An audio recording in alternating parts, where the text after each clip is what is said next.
So, Khan Academy is a non-profit founded by Sal Khan. Effectively started off as Sal helping his cousins with math by way of making little videos that he eventually started posting on YouTube, and people were very into them because they were very helpful. And eventually, he figured out how to get the funding together to be able to start the nonprofit. And that was like back in 2009 or so. So they've come a long way. And I'm trying to stay optimistic when it comes to things like AI. I'm hoping that Khan Academy will continue to help with their missions. The first one being able to provide top-notch educational materials on a worldwide scale for free.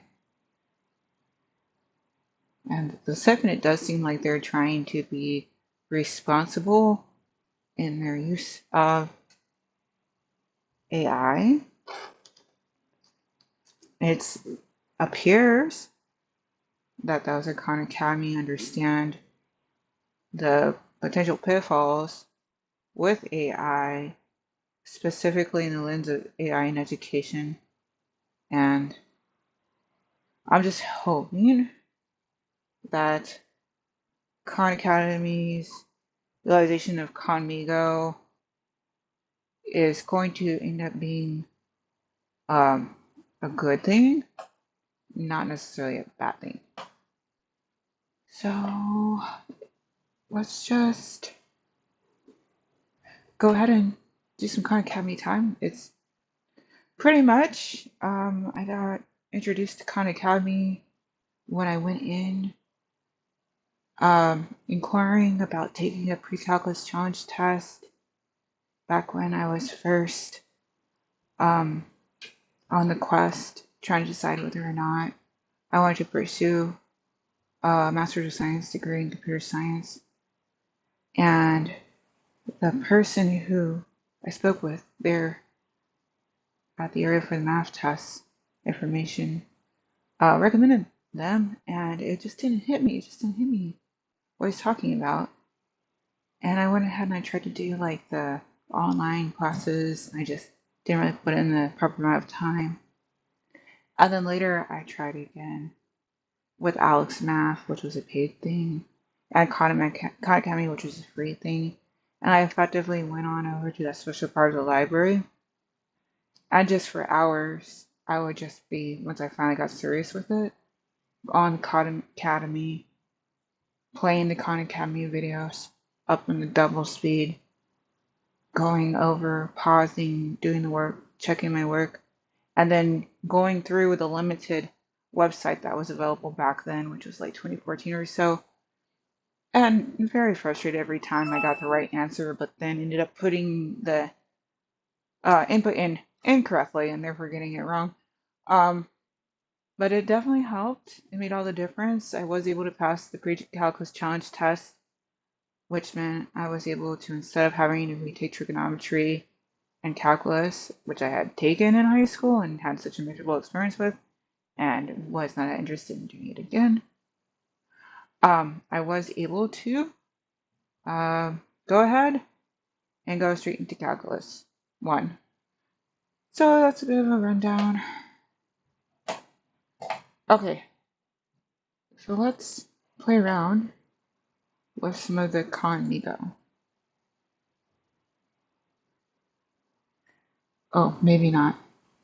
They're saying it's available free for the first 30 days. As much as I'm a fan of free, 30 days? Question mark? Let's look into Conmigo, even if we can't do Conmigo. Okay. So apparently it has two options. Either the $4 option each month or $44 each year. Huh. I personally am hesitant. Maybe later. For now, I'll just go into some of the things I like about Khan Academy. So much so that when I was taking advanced multimedia um, for my computer science degree, once I actually got into master's school, um, I and my teammates and the subgroup we were in actually did our part of the research project on Khan Academy and Khan Academy's response to what they did to effectively strengthen their networking system in order to deal with the influx of students that was brought on by COVID-19. So I like the sounds. I love the sounds. I'm definitely a gamer, and sounds help motivate me when it's a fun, cool sound. But I also like these cool badges. And some of these are retired. As you can see, the hang 10, the perseverance, the thumbs up. But even when they're retired, you still have them. So I got these, 7 years ago, 8 years ago for the Benjamin Franklin act scene was 11 years ago. Making progress 11 years ago. So that's why I kind of hope that, like, I was trying to, I don't think it went anywhere, but I was trying to talk to my niece about the Khan Academy because effectively with the Khan kids, they're able to, a student's able to, especially if they continue to meet their promise of having free education. I know Khan Amigo is a little against that, but we'll see. As long as there's at least high quality free things available, I'm not so worried about the summer scripting student 2025 got retired. That makes sense. I mean 2015, that's 10 years ago. So yeah. Either way, I just kind of dig it. All right, so and then also you get this whole idea of leveling. You can have a clear identification of what the skills are. And then I happen to like the idea of being able to master a concept and being able to practice, practice, practice until, because I'm somebody who came from uh, STEAM, effectively, even though we didn't call it that, a STEAM background. And I had the privilege of taking piano for at least a year, if not two, in college. I mean, sorry, high school, and then effectively a year and a half or so in college. And the thing about piano is you don't play to learn the mistakes. Once you get hit a mistake, you gotta start that right at the top and keep it going and then keep on going to get that mistake. And eventually you'll be able to get through the whole song without mistakes. And then once you can do that well enough, then it's a matter of doing whatever fine tuning you need to make it sound the way it is if it isn't quite there yet. So I kind of respect that way of learning. It's something I'm familiar with. And I know not everybody, like somebody put on their Reddit that they were kind of like over Khan Academy. I'm like, okay, yeah, that was kind of maybe overutilized during COVID. And maybe it could have been more of a balance kind of thing. And honestly, they were saying that this teacher assigned it for a during the class thing, and that's more so that's a homework thing, and then the talking about it is supposed to be, but whatever. I'm not really here to, at least not today, go into how coaching is supposed to work with Khan Academy, but I will point out that there is a whole thing.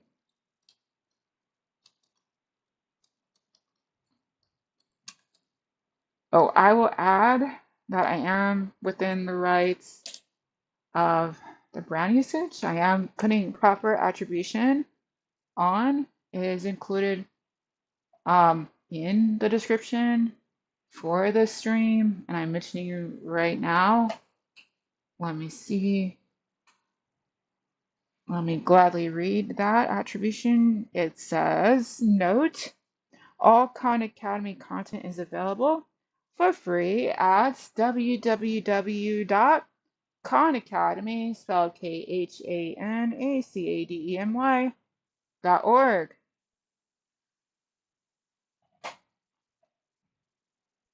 So, Khan Academy coaching, the idea is someone can be a teacher or a coach. In either case, the idea is what you give the student to do is not supposed to be done per se during in-class time. It is more of a homework thing. Oh, maybe. The point is, there's a way to incorporate it that makes sense, but it has to make sense with the actual class. If there's too much going on in class, and I know this by, being a substitute teacher, if there's too much, and every time I have to think, I really hope this is just the case for today that I'm here and not the real teacher, and that this isn't every day. But I've been in situations where I've been the co-teacher and the regular teachers there, and it'll be a certain level of what. And in those kinds of classroom settings, I could see how it might be a bit difficult for some of the students. And you would hope for at least those students who need a little additional support, there's that available. But the way things are going is just really hard to tell who's got what support they properly need when it comes to public school. Things are not looking too good right now. Anyway, so there's AI for teachers. I don't think I qualify with this.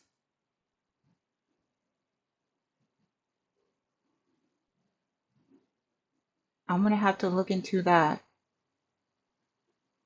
later, maybe. Because I think in order to qualify, you do have to be situated with a school, and I don't technically have that. And if I technically have with the district I work for, but then I'd have to use my district information, and I'm not trying to put that on a stream.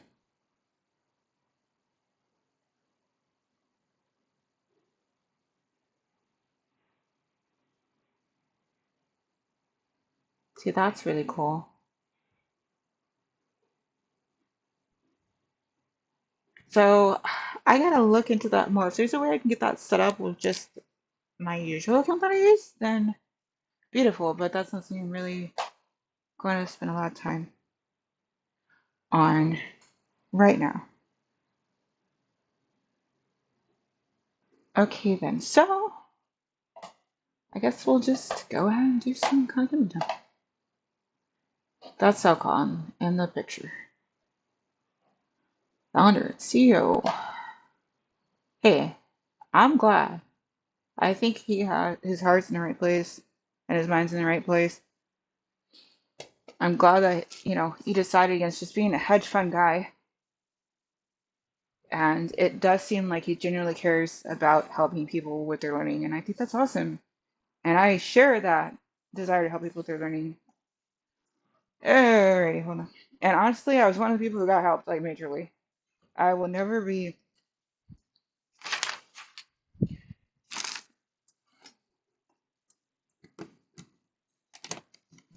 Okay. I will never be able to show my appreciation for how they were able to help me with all that. Okay, let me get this prepped up again. I'm gonna switch over to cameras eventually, but for now I gotta get it set up again. Let's see. Let me get this actually.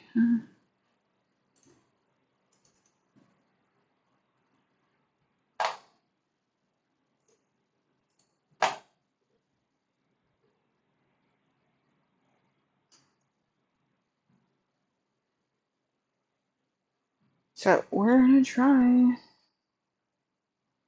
to make that work. And it's time to. It's not necessarily impossible to read.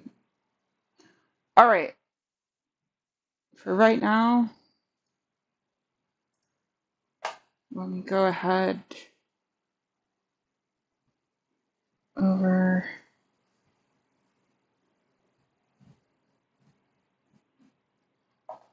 do a little check.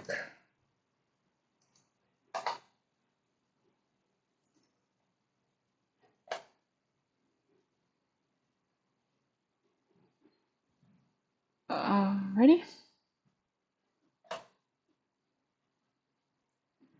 Okay, cool. So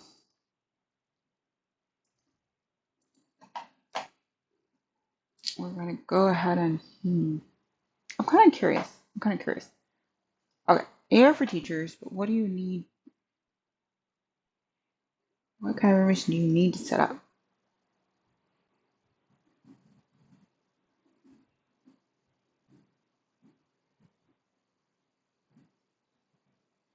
What? What does it take to qualify? Okay, hold on.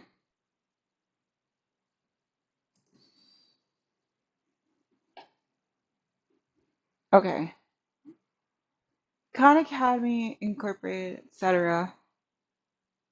The following supplemental terms apply to your access to Conmigo teacher tools. You and Conmigo are each a party to these terms and conditions. Conmigo access.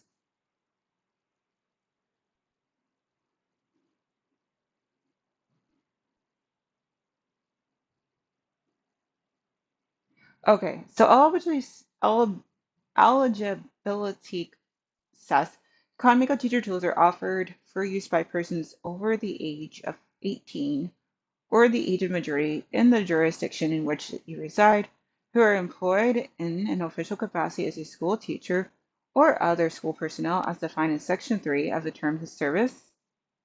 Okay, technically I am a school teacher, even though it is substitute, and most people don't actually see me as the teacher. I'm more just the joke for the day. Let's see, Section 3, school use. Apparently you just have to roll yourself there. Okay. So, school use. Khan Academy may make available certain features and tools designed for use by teachers, school leaders, aides, I'm also that sometimes, principals, school administrators, school district administrators, or other similar school personnel. School personnel, including productivity tools for independent use by school personnel, as features and tools that enable school personnel to work with students and other users through the services in order to provide such students with tutorial, educational, and other education-related services as part of the school's curriculum, and to review and evaluate educational achievement and progress of such students. If you're a school personnel accessing the services on behalf of a school, school district, or other similar educational institution, the following terms apply to you. All right. So in my case, although I'm a substitute teacher, this is not a thing I'm doing for my main job. So the very nice, safe, legally safe at least way to put it is no, I don't qualify for the teacher's one because it's not in the capacity of my job. If it was for the capacity of my job, I would definitely qualify. But this right here is outside the terms of the capacity of my job. So that's something I have to budget. The paid version of Conmigo, the one that is $44 a year or $4 a month.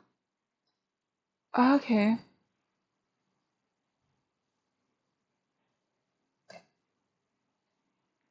And I will also hit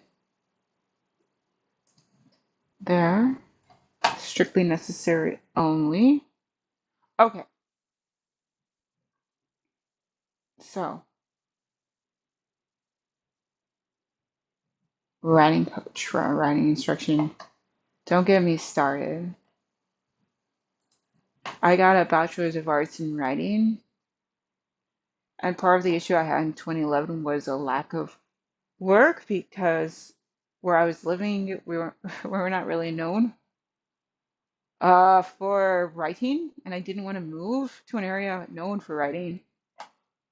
And now it feels like it's gone totally the other way, where maybe writing is now available, but now AI is coming in, and it seems like it's upsetting the availability of writing jobs. And it's like, okay. Meanwhile, I was very busy, hard at work getting into and getting through computer science master's program, and now that also seems like that might be compromised by AI. So it's like, anyway, I'm trying to stay optimistic that there are some helpful, great, wonderful uses for AI, and it's not all going to be doom and gloom. It's hard to say. So, can I just con Amigo without being designated in one of those three categories? That would be the, ooh, yes, what is going on, right? Hello. Okay. So we're back to this then. Okay, so total due today is $4. What happened to the $0? Was that one-time option? Okay, cool. All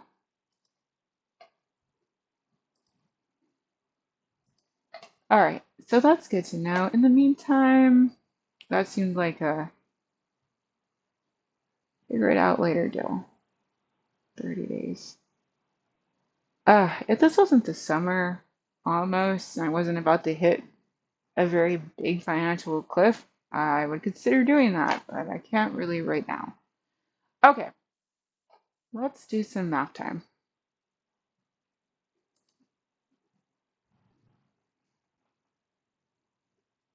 Oh, hello, Goshes, cool, Goshes, cool. Uh, yes. Um, Khan does sound Indian.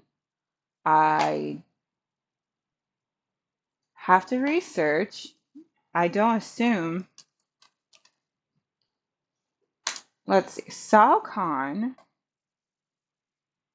American educator. Someone asked if Sal Khan was Indian or Pakistan. And according to the statesman.com, there is something involving Bangladesh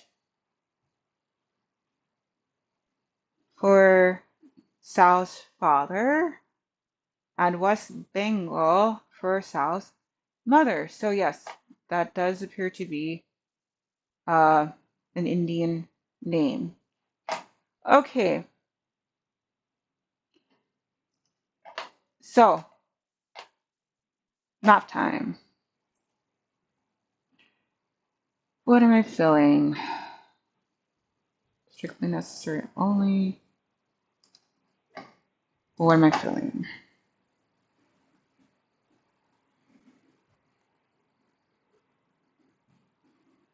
Um,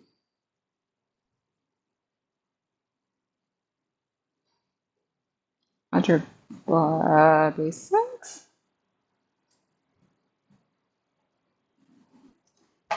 What am I filling?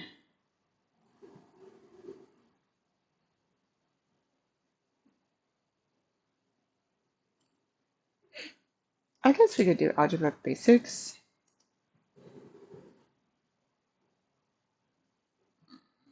I'll try the mastery challenge. Okay. Ready for the challenge? Or for a challenge? We'll see. Couldn't hurt. Level up to mastered faster by strengthening skills you've already practiced. 6 questions, 6 to 9 minutes. Seems fair enough. Let's go. Okay. Thankfully, thankfully, There's not a timed part to this. Every single time that time's a factor messes me up. All right, I'm going to switch cameras. I'm going to go over there and write as nice as possible.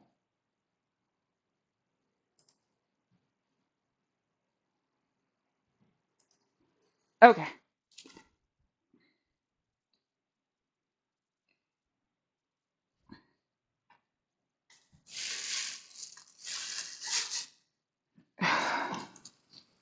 Okay, so we're talking about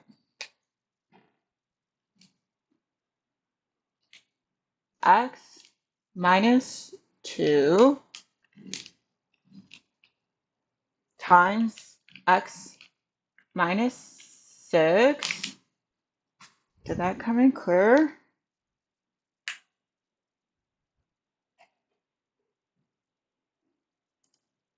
That's clear. Great.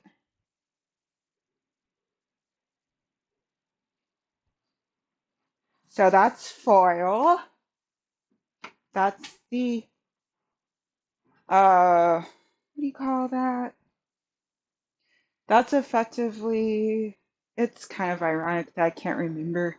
Oh, mnemonic. That's what you call the mnemonic device to remind you of what to do. So that's first, outer, inner, last. And the important thing to note is that if there's a mice involved, that's automatically a native number. And anything where there isn't a symbol in front of a number, even if it's a variable, it's still the number x in this case, then that should be automatically considered a positive number. So if you're doing your first, you're doing your positive x times your positive x, then you're doing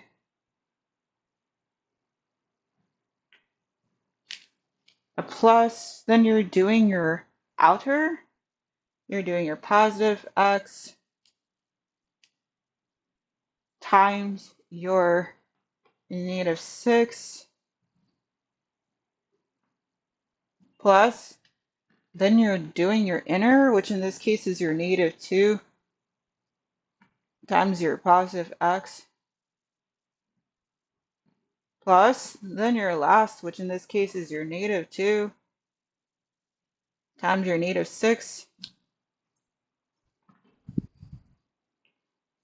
So the idea being that you want to simplify. So when you have your positive x times your positive x, you're effectively just stating the number of x's that you have.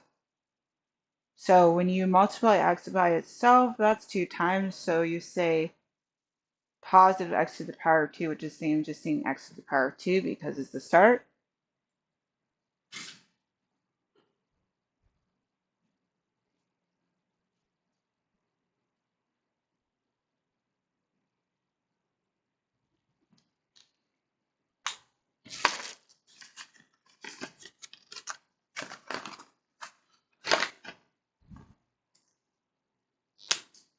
So all of that equals x squared.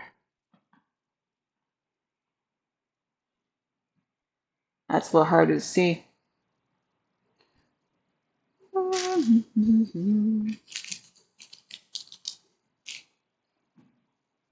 Equals x squared, then your plus, minus, which becomes minus 6x, because 6 times x is 6x,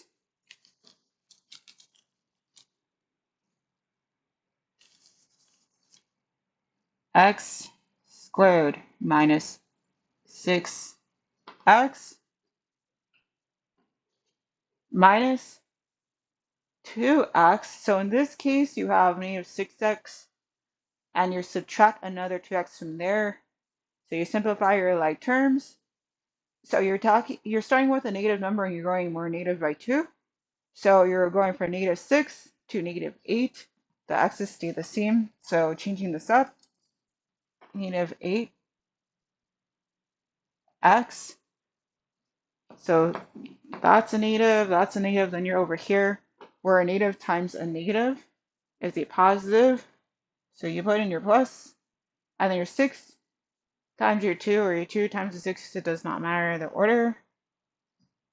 That's still 12. So again, checking x squared. That's -6x minus 2x, -8x. And then outside, the last, that is called the -12, which technically negative, positive, positive 12. So x squared minus 8x plus 12. Okay.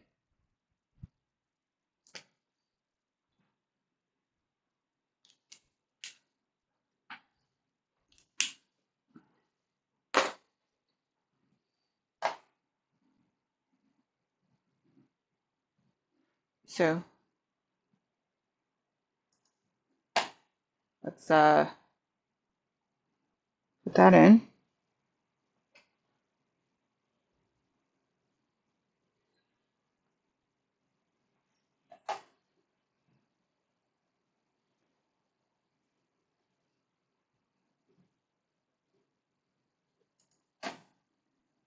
Okay, so x, then you can hit the caret. So if you hit shift caret, it'll go up. 2, then you out to the right. It did not used to be this easy doing the input. It used to be you had to go and find every single symbol, and it was a pain in the rear end. They have definitely improved things. -8x plus 12. Okay, next up. All right, which triangles are similar to triangle ABC? So there's A, there's B. It could be either, both, or neither.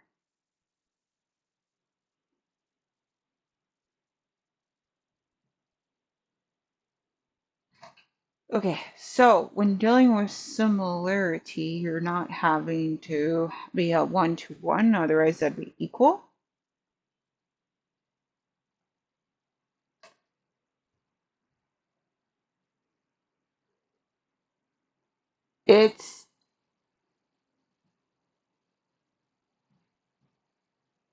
Here's a 5 from BC, and here on GHI, the IH has the 0.5 going on, and 0.5 is the same as 5/10,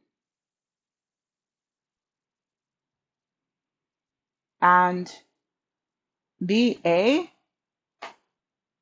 has a 3 going on, and HG has 0.3 going on, which is the same thing as saying 3/10. So it appears that since this has two sides that have commonality, well, put it this way. These two sides have commonality with those two sides, wherein there's only one side here for DEF that shares commonality.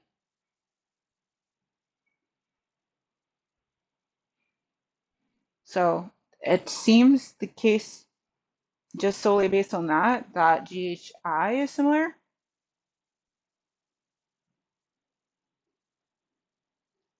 Another thing to note is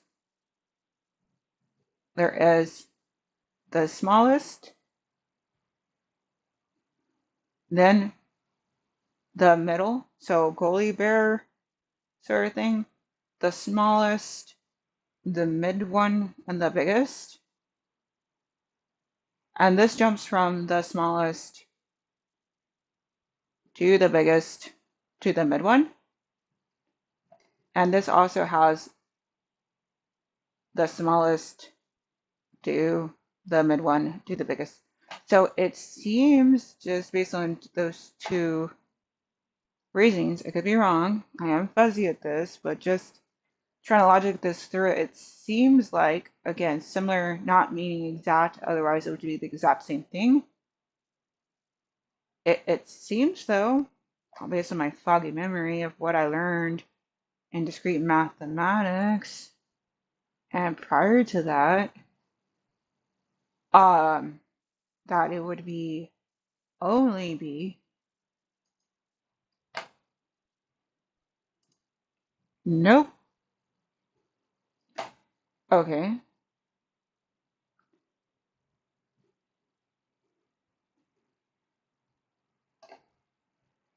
so let's look at the hint of what my thinking was wrong. And it's interesting, it used to be you had to go to the next hint, go to the next hint, but maybe that's the difference between when you answered it wrong and you're still trying to get one at a time, hence when you're still in the middle trying to work it out. So this says the sides of similar triangles are always proportional. In other words, corresponding sides relate to the same ratio. This is known as side-side-side similarity. To tell which sides correspond to each other, we can check their lengths. For example, the longest side in one triangle corresponds to the longest side in another triangle. First, let's determine whether A, B, C, and D, F are similar. Does each pair of corresponding sides relate by the same ratio? We substitute in the proper values for each side. Since not all the ratios are equal, okay. ABC is not similar to DF. Good to note. Okay.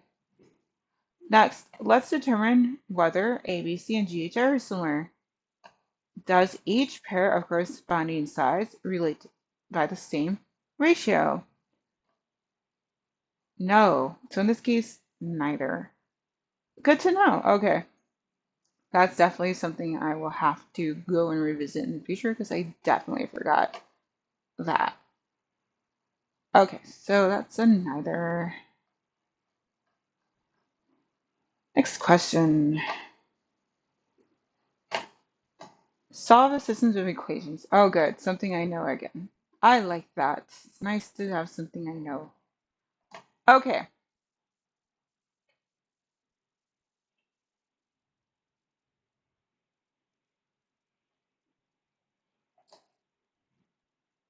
I'm about to go ahead and do that. I'm just checking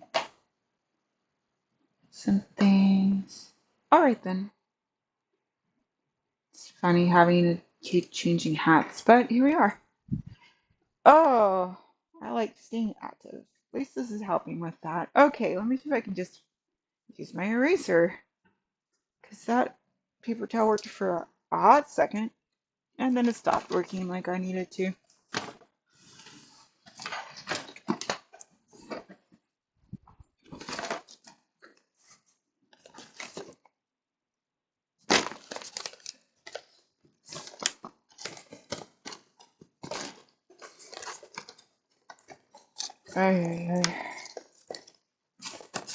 All right. I feel I should have an eraser in here.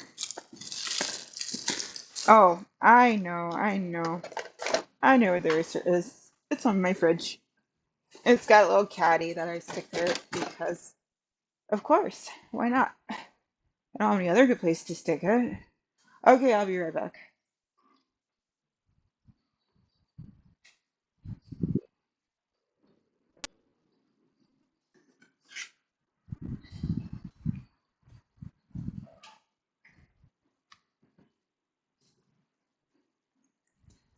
All right, there's my eraser. Let's erase nice and go ahead and do system of equation time. I gotta switch cameras. All right. Okay, first let me set this up nice.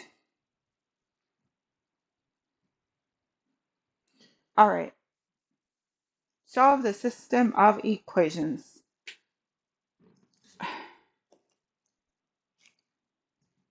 Negative 3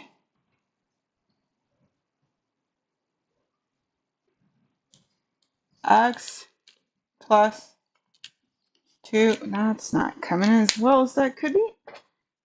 Okay.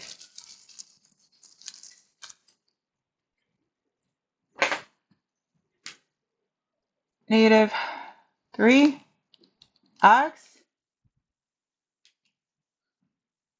plus 2y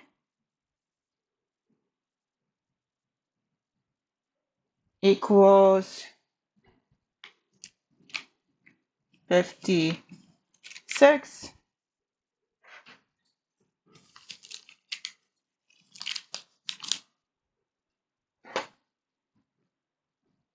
Negative 5x minus 2y. Oh, okay. Equals 24.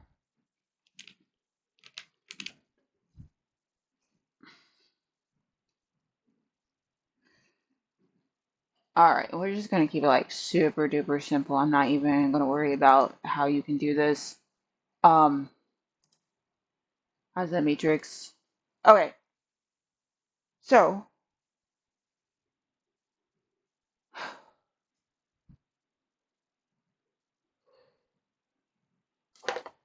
okay, that's my light. Yeah. Okay.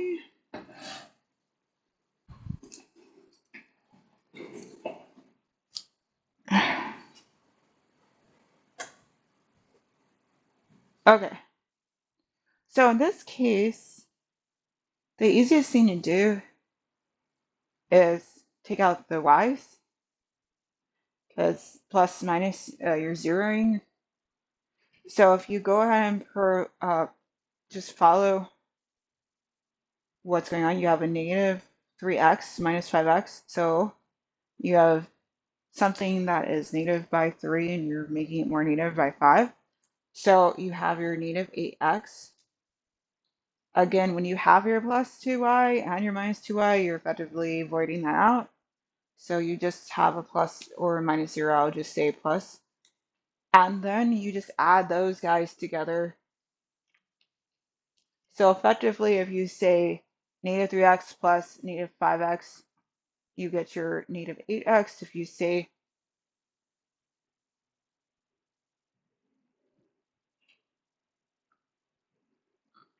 so again, effectively you have your plus 56 plus 24. So if you have your plus, okay, let me back up. If you take this, you take that. This is a minus, you have minus. You have a negative thing, you're making it more negative. If you have negative 3, you make it more negative by 5. You start off 3 to the left of 0, then you go 5 more from there. So you end up on negative 8. So effectively you're 8 away from the 0 if you were doing a number line. Then you have your canceling out, because anytime that you take something and then remove that whole thing, then you have nothing left. So that's what your 0 is for. Doesn't matter what's attached to that, it's still nothing. If it's the same thing and you put it all in and take it all out, it's still a bunch of nothing. So 0, and then in this case, you have your 56 plus your 24 because you have a positive 56 and then a positive 24, in which case you have your 0. And then you have your 1 you carry, then you have 5 plus 2, which is 7 plus 1 more is 8. So what you have here is negative 8x is equal to 80. You continue to want to get that x by itself. To do that, you have to divide negative 8 from both sides. So x is equal to negative 10. Once you have that, you can take that and place it into one of your equations. We'll go ahead and put it into this one because it's a little friendlier number. So negative 3 times negative 10 is the same thing as saying 30. Then you write your x in. Actually, no, that was your x. 30 plus 2i equals your 56. Subtract 30 from both sides.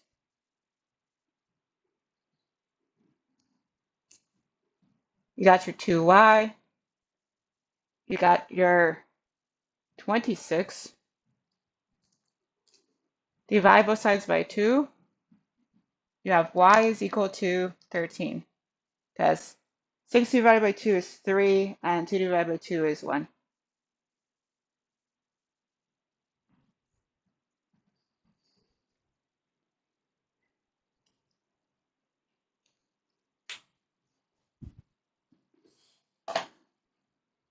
So again, x is equal to negative 10, and y is equal to 13.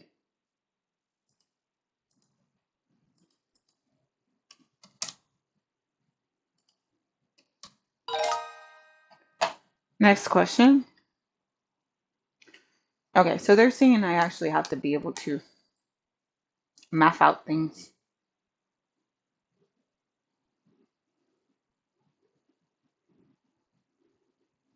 Well, 9 and 9, that makes sense. 8 and 8, that makes sense. But 11 and 12, no. And when it comes to B, you also end up in a situation where they're not equal. So I think it's none or neither, but I could be wrong because I'm just not really good at paying attention. Oh, okay. Okay. Next. Okay. So expanding. Again, you use your FOIL. First, outer, inner, last. And yeah. Did I forget to? Oh, maybe. Hold on. What camera is this? Oh, that camera is that. Sorry, silly me.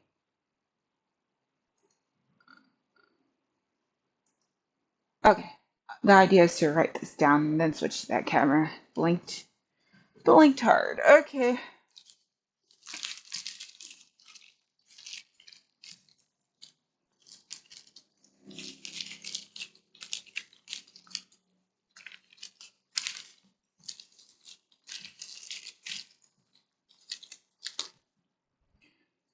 All right. X minus y. I mean 7. X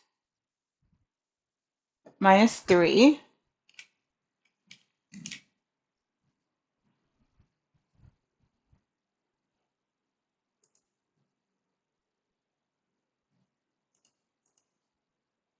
Okay. So you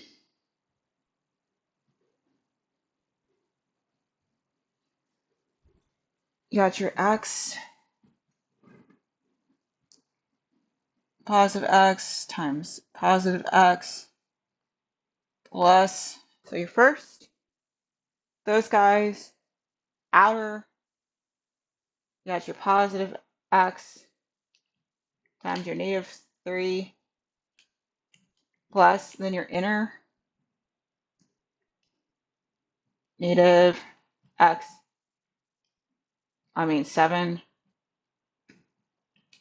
times positive x, and then your last plus negative 7 times negative 3. I add the pluses in and then multiply things with their proper signs just to make sure. Because the number one easiest thing to do, mistake to make with this, is getting the wrong sign. So this is just a clear, easy way to make sure that you're getting the sign correct. Okay, so then positive x times positive x is positive x squared. You don't have to write the positive in though. So x, and then the power is just the instances of x there are. in this case 2. Plus is just plus, but then minus, because negative 3, x, and then minus 7x, and then minus 3x, take away somewhere x, is just the same thing as saying minus 10x.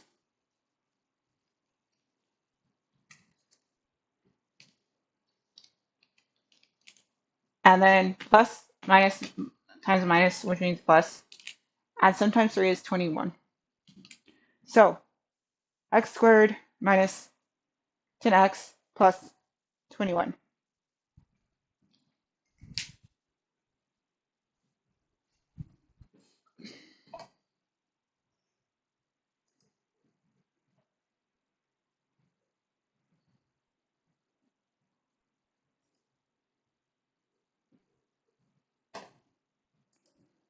Again, you hit the X, then you hit Shift, and the caret. The caret is the one that's above the number 6 key. Then you get your 2, then you gotta go over to the right one. Then you hit your minus, then you hit your 10, 1, 0. Then you hit your X, your plus, and then 21. Okay, solve the system of equations.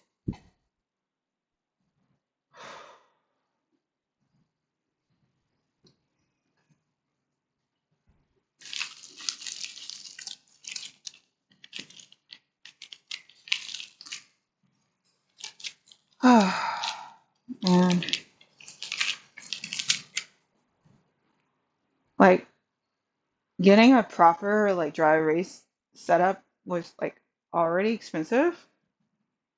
So I'm not even trying to worry about getting one while this whole tariff chaos is going on.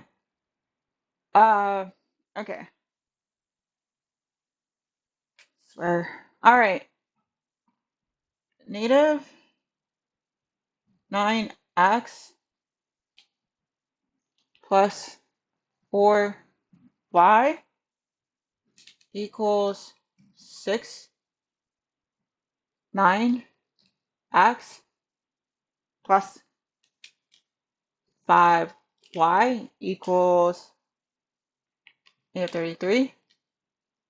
So again, they're giving you an easy way to throw one out.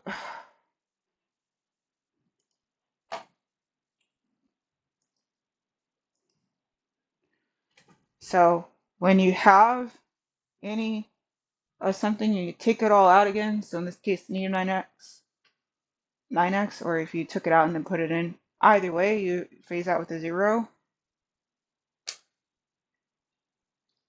Plus 4y, plus 5y, 4 plus 5 is 9, plus 9y is what you write down. And then 6 minus 33 is negative 33 minus 6, now that you wrote that negative down. So when you have 33 minus 3, that's the same as saying 30. You subtract 3 more, you got 27. So what you now have is 9y equals negative 27, which is lucky you. It's nice, easy integer, which is what you need at this level of math. You shouldn't be getting a decimal. If you got a decimal, you did something wrong. Y is equal to negative 27 divided by 9 is 3. Y is equal to negative 3. You take that, you plug it into your preference. In this case, I'm going to plug it into the top one. Negative 9x. Negative 3 times 4 is negative 12. Negative 12 equals 6. Adds 12 to both sides, because the goal is to get the x by itself. It's having one of those kinds of days where it just doesn't want anyone around. Negative 9x equals 6 plus 12 is 18. 18, you write in. You go ahead and divide -9 from both sides. Get that x really alone, like Grumpy the Cat in that book I just read the other day. That's a funny book. So 18 divided by -9, you keep that negative because the division rules are the same as multiplication rules when it comes to your signs. And in this case, so positive 18 divided by -9. So in this case, you keep the negative, and 18 divided by 9 is 2. So what you have is y equals -3, and x equals -2, otherwise known if you're putting ABC order, x is equal to -2, and y is equal to -3.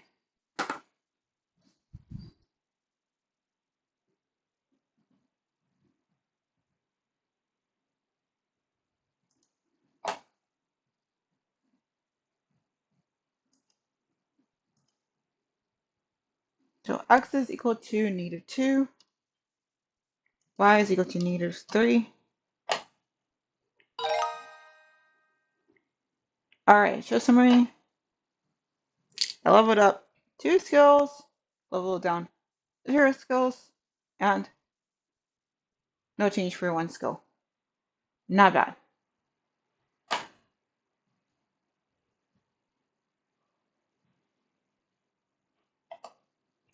Okay, that's done for that.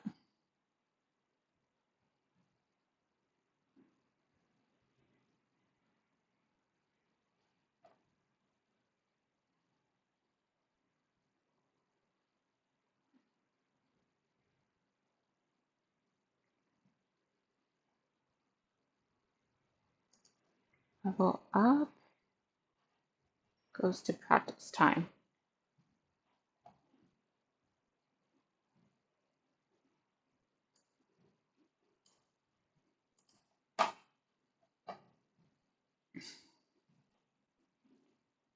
Okay, let's see.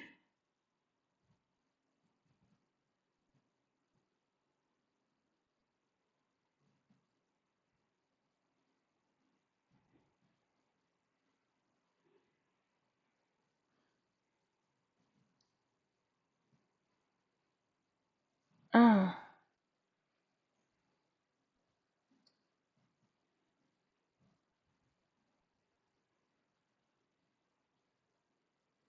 all right. I guess we'll try the course challenge. I'm kind of rusty. So we'll see. Okay, factor the quadratic expression completely. So the opposite of what we were doing. So in this case, what they all have in common is well, hold on. They don't all have in common, but what does have in common is the last two, they have a 3 in common, specifically a -3.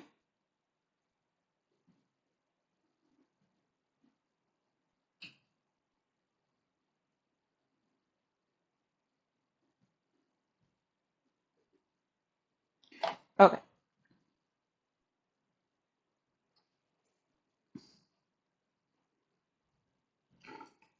So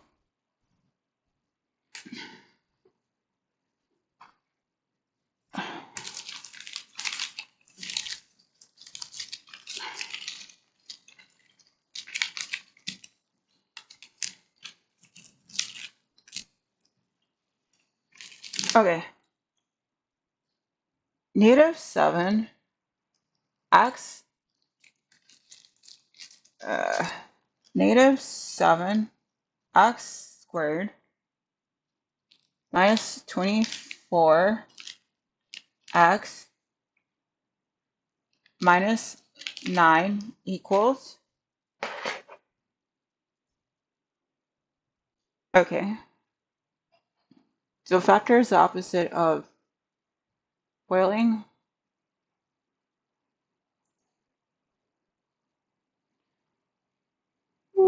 So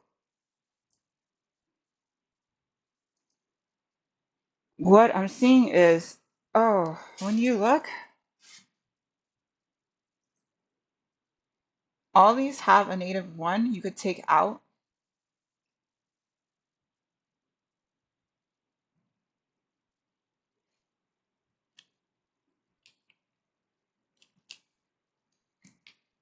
Okay.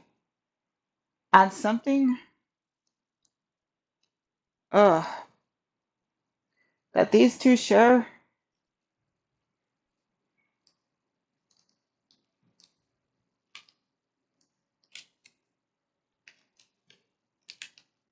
is a 3.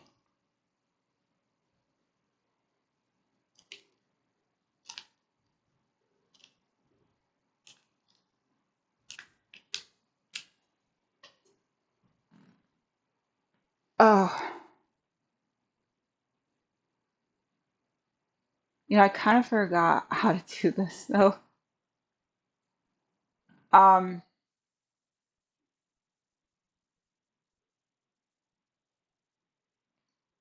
but that I know.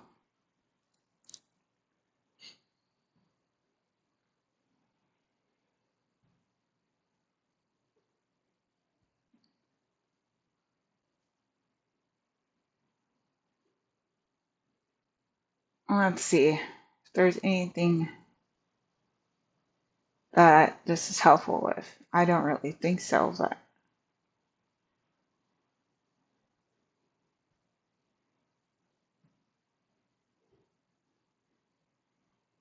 so another way to think of this is bearing in mind what we're doing for FOIL. You're looking for things that could work. Uh,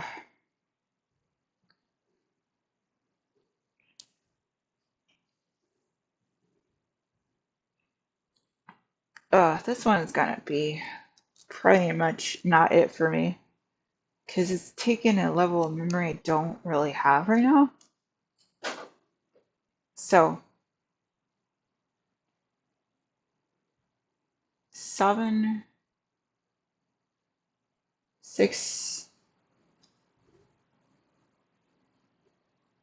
3, 12, and 2,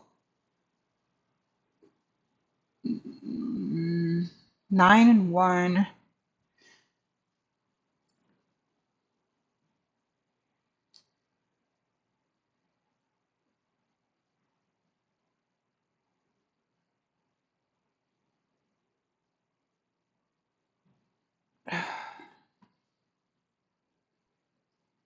Like I said, enough to set equal to 0 and try to solve? I don't think so. It could be. I just don't remember. Because if you set equal to 0, then you're dealing with your 7x squared plus 3 times your ax plus 3. And then you divide by ax plus 3, but then you're stuck with your 7x squared plus 3. So that doesn't seem like that would be too helpful.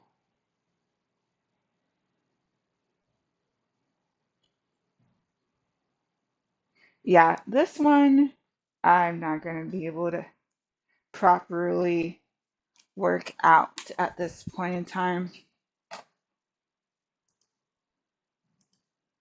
I would have to get a reminder for this one. We're just gonna skip that one. Yeah, I'm gonna have to skip it. Okay, so what they're seeing, which is why I love Khan Academy, is they spell things out really well, and I completely blanked on what to do for this. Okay, so it says 1 of 4. Since the terms in the expression do not share a common monomial factor, and the coefficient on the leading x squared is not 1, let's factor by grouping. The expression negative 7x squared minus 24x minus 9 is in the form x squared plus bx plus c. First, we need to find two integers a and b such that a plus b is equal to b equals negative 24 and ab, so in this case a times b, is equal to ac equals -7 times -9 equals 63. 2 of 4 here. We find that A equals -3 and B equals -21 satisfy these conditions since -3 plus -21 equals -24 and -3 times -21 equals 63. Okay, so I knew there was something to do with something having to be adding to get something and then multiplied to get something, but I was just not quite thinking of which numbers needed that, so that's good. Next, we can use these values to rewrite the x term and factor by grouping. 3 out of 4 is -x squared minus 24x minus 9 equals -7x squared minus 21x minus 3x minus 9. Just algebra basics. And I completely blanked on how to do this particular one.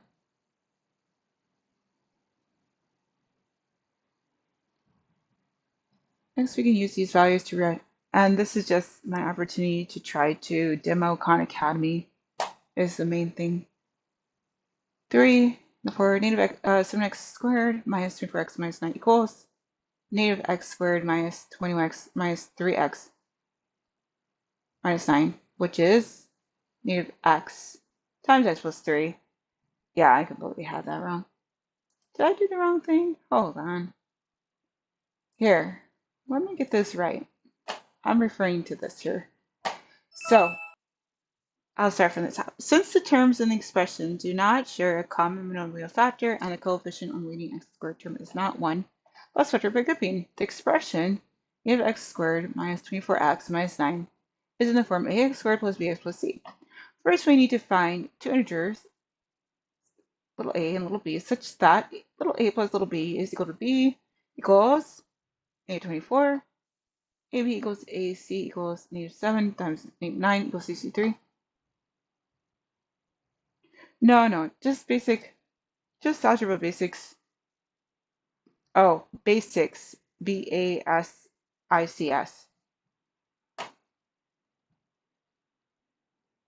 We find that little a is equal to -3 and b is equal to -21 satisfy these conditions since -3 plus -21 equals -24 and -3 times -21 equals 63.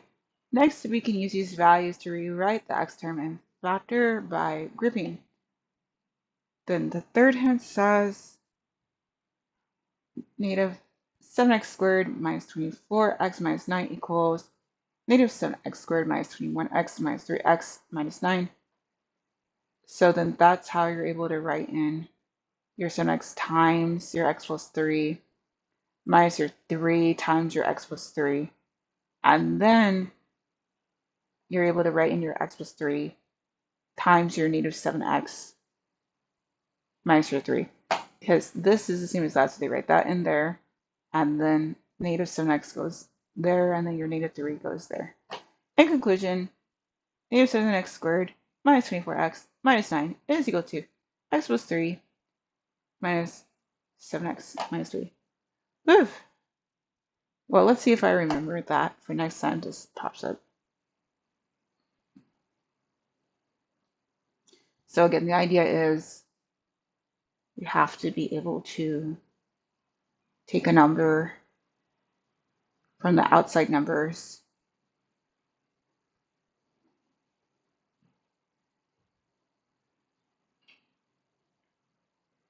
so a plus b should give you the thing in the middle.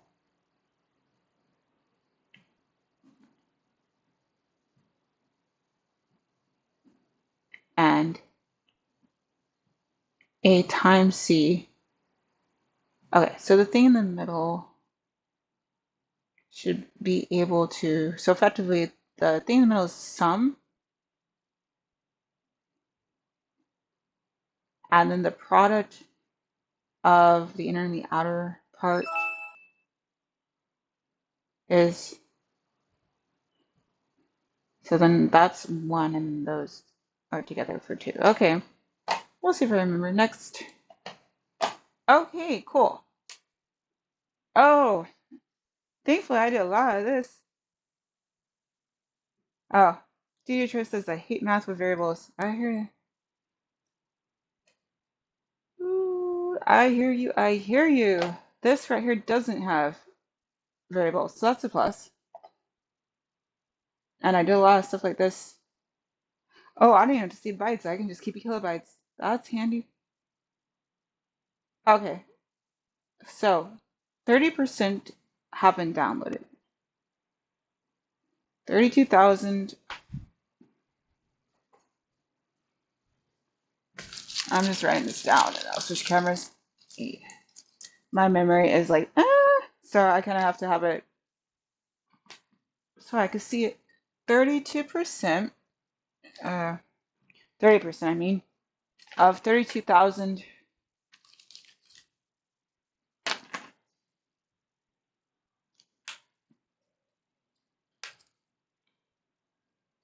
Okay, 30% of 32,000 kilobytes. 32,000. I'm just keeping it K. Of means times 30. Let's put it this way.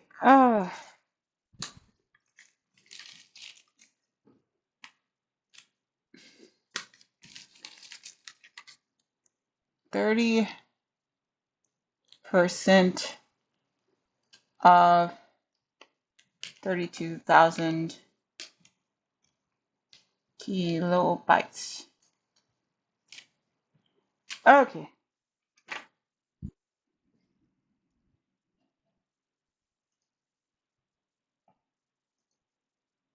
So of just means take the number you're given, in this case 32,000.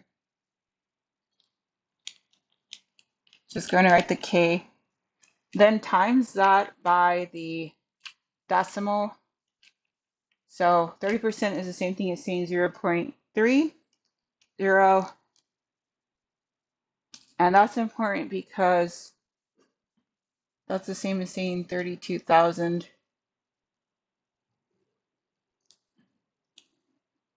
times 30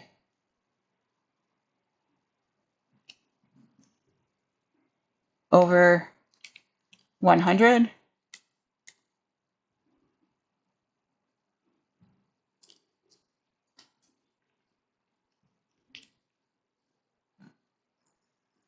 And that's important because that's the same as saying 3, 2,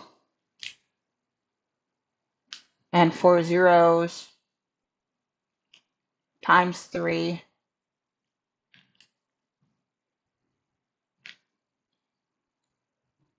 over, so 3, 2 with 4 zeros over 100 times 3 over 1, which means you can X out the 2 zeros from the top and the bottom, which means you're now at 3, 2, and 2 zeros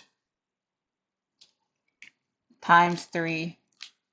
Okay, so 1 is there, but you don't have to write it because when you divide by 1, you just get that number again, which then means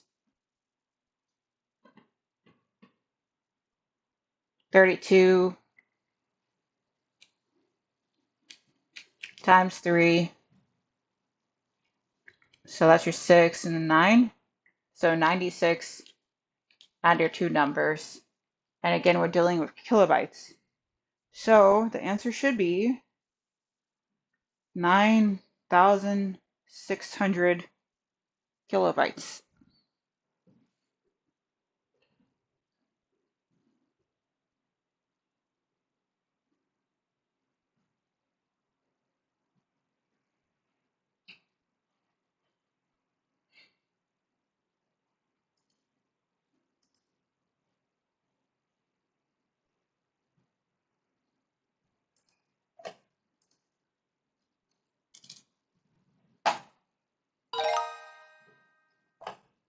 Okay, next. Okay, reduce to simplest form.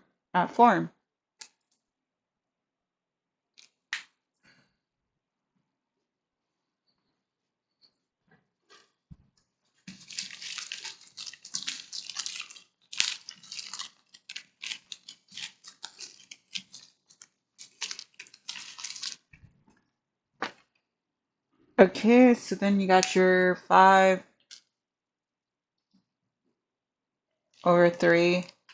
plus -7/6. So that means you should end up with an answer that doesn't have any, like, it could be a positive number or it could be a negative number, but it shouldn't have any like operations. Right now there's the operation occurring. In this case, the operation of addition. So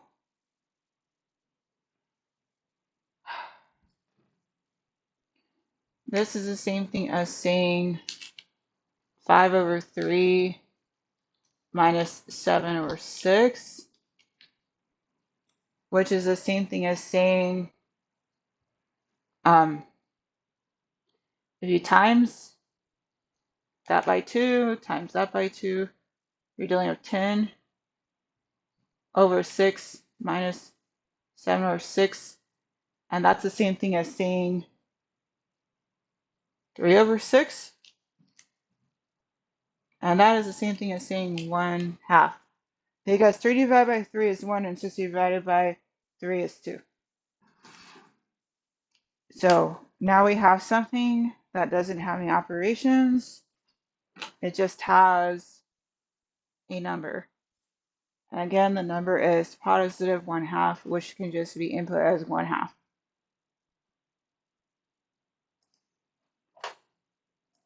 And the way you input it is just put your 1, then do your divide sign, and then put your 2.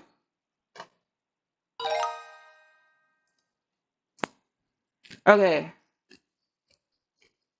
So they want things to actually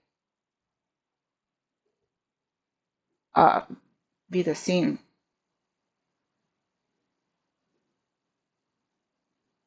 size, effectively. Okay.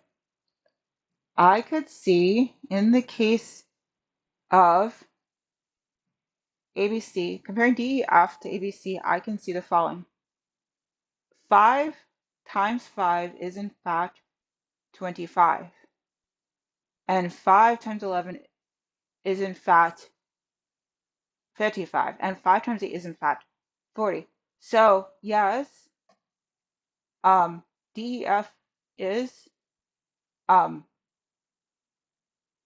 definitely similar. So now the question is whether or not GHI is also. So if looking at the 5 divided by 10 is in fact 0.5. 11 divided by 10 is in fact 1.1. And 8 divided by 10 is in fact 0.8. So dividing by 10 is the same thing as saying times 1/10. So it does seem like triangle GHI is also similar to ABC. And if both triangles DEF and GHI are similar, which they do appear both to be, that means both is the answer, which means C. We will see though. Okay, great. Select all the numbers that have an absolute value of 0. Okay, absolute value of 0 literally means 0. Like it has to be nothing, and there's only one option that has nothing, and that's C.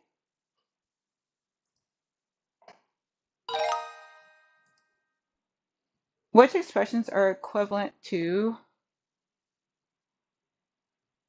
5/12 times 5/8? Okay.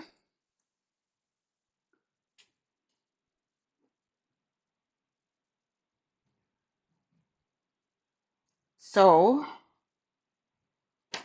512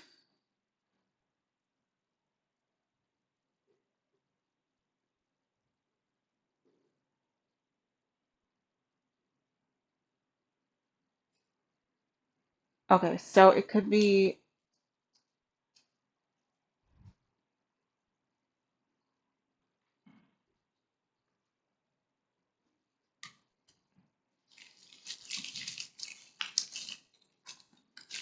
all right, I'm gonna switch cameras, but then I'm gonna put the thing back up so I can see it nice.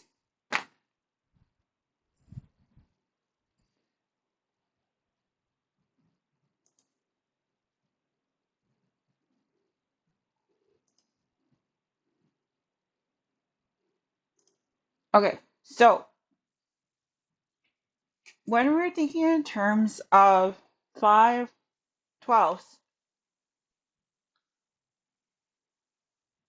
times 5/8, well, not eighths, but 5 to the 12th times 5 to the 8th, um, a 25, the case could be made that you could borrow 5, okay, 12 is the same as saying 10 plus 2. So a case could be made for saying 5/10 times 5 squared times 5 to the 8. And a case could be made for 25 times 5 square 10th to the 10th times 5 to the 8th. But what that would be is 25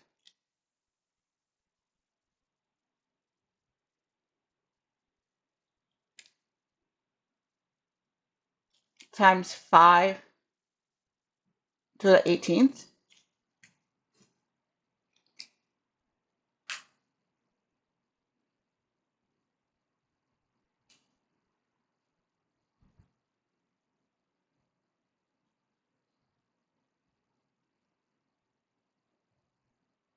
So I don't really see A working out too well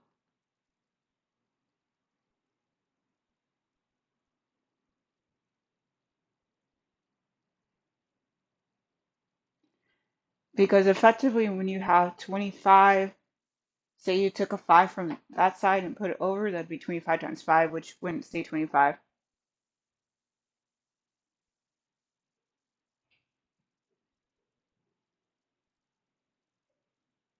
And the only reason you get to 25 is if you take 5 to the squared.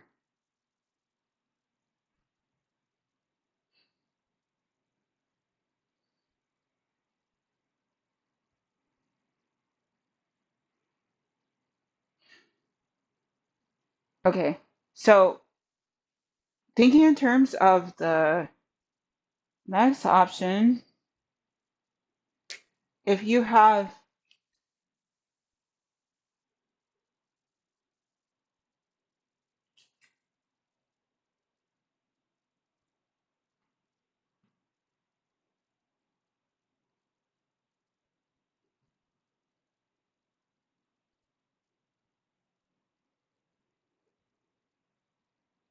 okay, let's just put it this way. 5 to 12 times 5 to the 8th is 5 to the 20th. So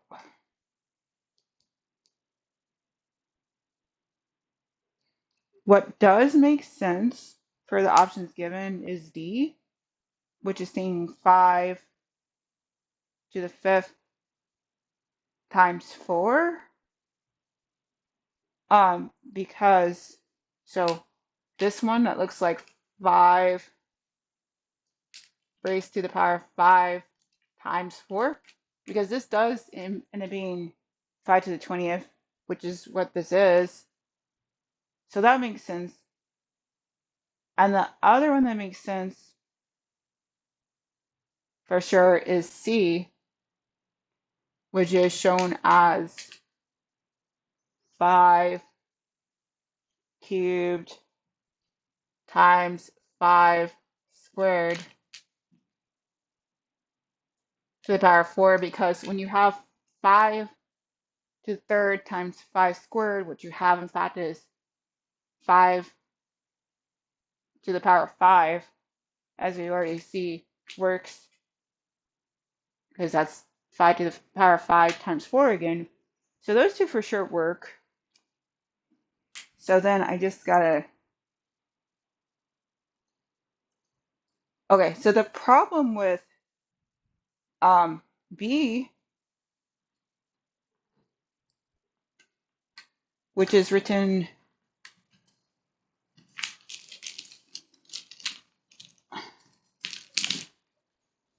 as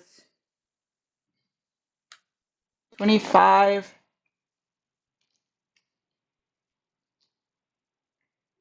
to the power of 5 times 4, is that this would actually be 25 and then 5 times 4 to the 20th, which we already know doesn't work from the fact that A doesn't work. But on top of that, I mean, it doesn't equal this, which would be 5 to the 20th.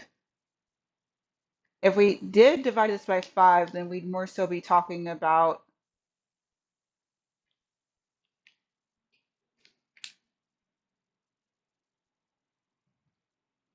five to the 21st, which is not the same thing as 5 to the 20th.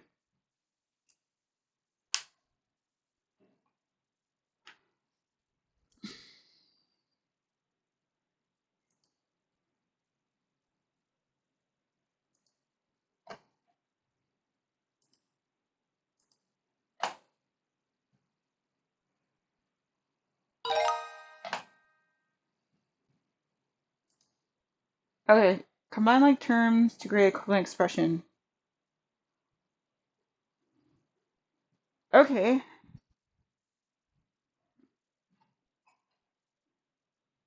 Okay, that's what it looks like. I'm going to put the other camera on, and then I'm going to put the screen back on so I can see nice.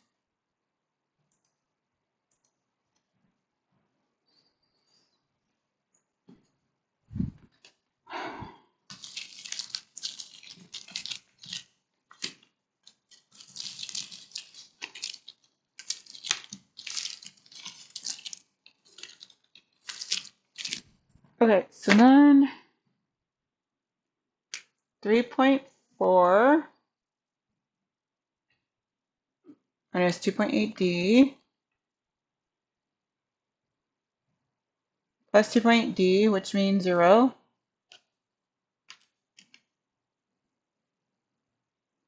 minus 1.3, which means you're only really doing one operation because this is just no.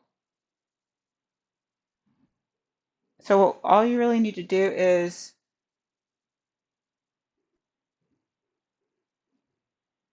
(3.4) minus 1.3. 4 minus 3 is 1, and 3 minus 1 is 2, and so the answer for that is 2.1. So the equivalent expression in this case is simply 2.1, again, because when you put something in and you take the exact same thing out, you have 0.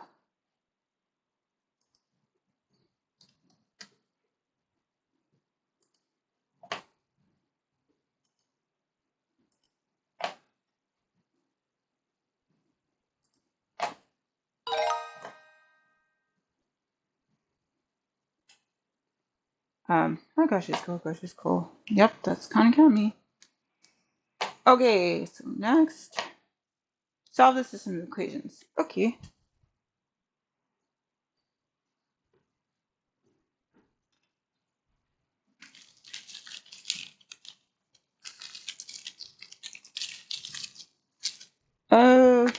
So, ooh, get a good look at it because I'm about to switch to the other camera.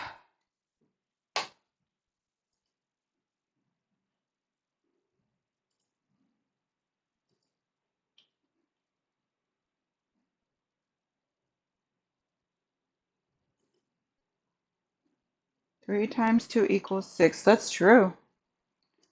Agreed.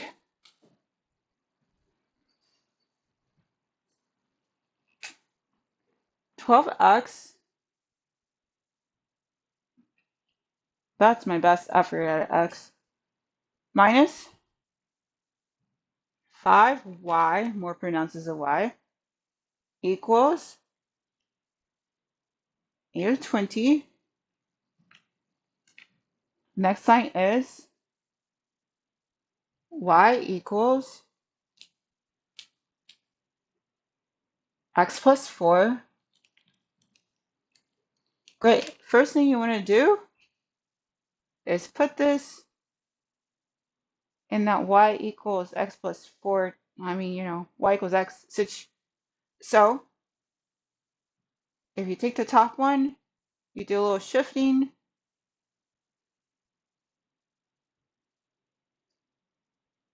You go ahead. You see your negative 5y is equal to,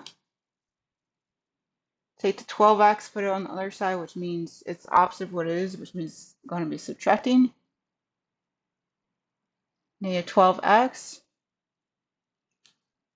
You keep your negative 20 as is because that didn't change. The only thing that changed was the 12x got knocked to the other side. All right, then you look to see if there's anything you can do that will help this. In this case, the easiest thing to do is to multiply this one, our new top, by 5. So then you say 5y equals 5x plus 20. That's kind of weird. Divide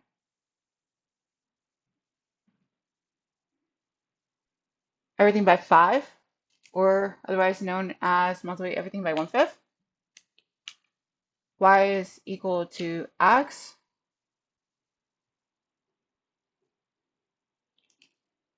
plus 4.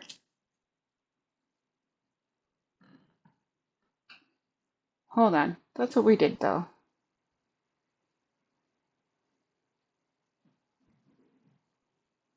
Oh, sorry. I'm undoing something I just did for reasons that I don't know. Silly me. Taking the thing, not undoing the thing, but actually taking the thing and using it in the proper place, which is that top one. I just totally spazzed out for a sec. Haha. I don't think I did though. Okay, hold on. Maybe. Hold on. I swear that's just the same thing again. I might be losing my mind, but I swear it's just the same thing again. Oh yeah, that is just the same thing again. Okay. Yeah, that wasn't me undoing. That was literally just the same thing again.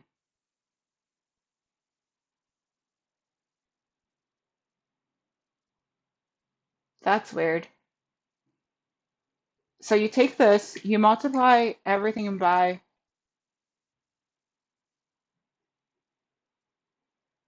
oh, hold that thought. Y equals, you take this guy. No, I think I'm just tripping. That's very standard. Okay, we'll just assume I'm tripping. Okay, that's a good assumption to make. All right, if that's the case, multiply everything by 5. We have 5y equals 5x plus 20. Okay, okay. I was just tripping.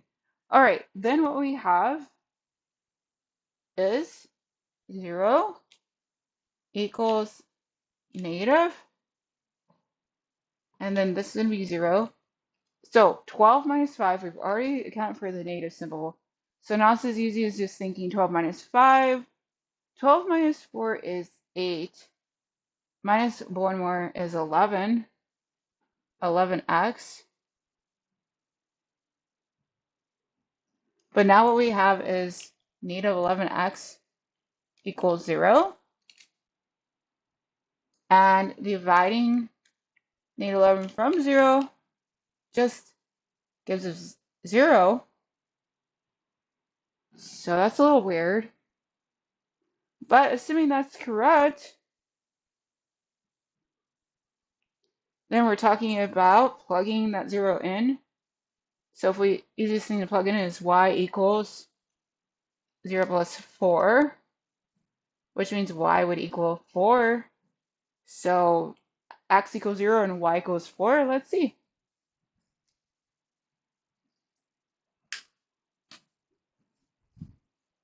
Okay, let's see.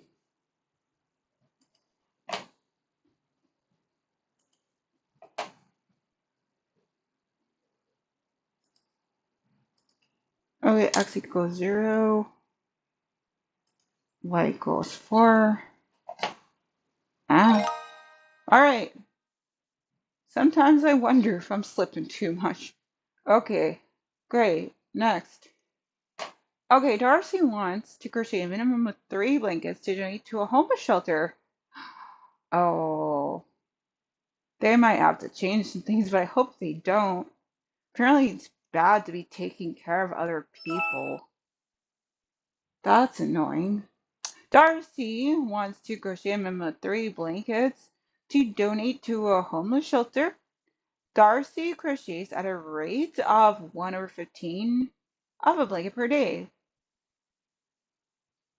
She has 60 days until she wants to donate the blankets. But she always wants to skip crocheting some days so she can volunteer in other ways. Write an inequality to determine the number of days as Darcy can skip crocheting and still meet her goal. Ah, okay. Okay, so she wants to do no less than 3 blankets.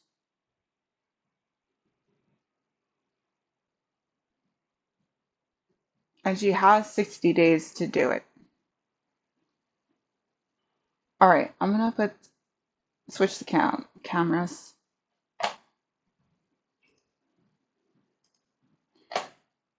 And I'm gonna put the screen on for my lovely self. Okay, so she has, so you always want to get the important information out first. Get those nuggets of gold. So the important thing to note is what her goal is. She wants 3 blankets.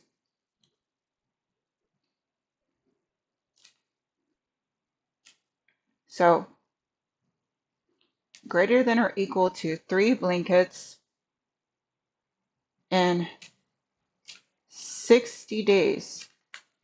60 days. Okay. So she has a rate of 1/15 per day.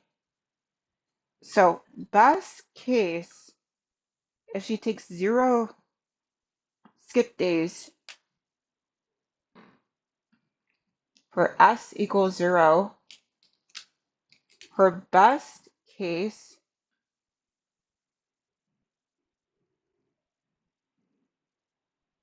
for 60 times her rate, 60 days times her rate of 1/15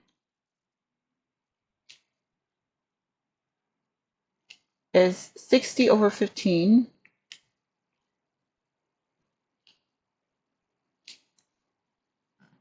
which is the same as saying,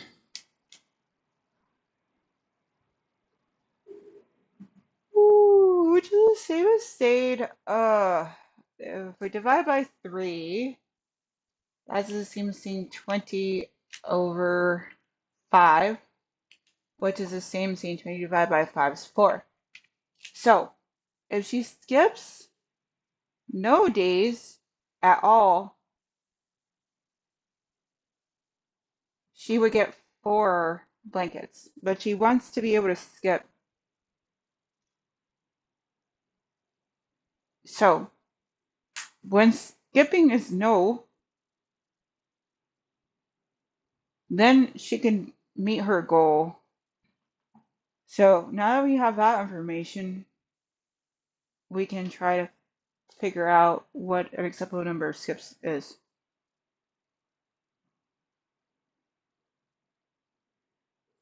So 0 is best case, but that won't meet your needs.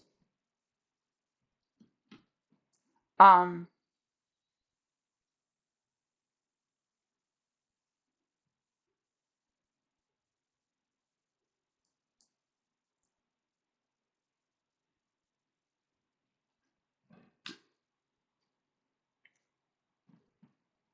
so now you can consider if she does half the days, that's 30.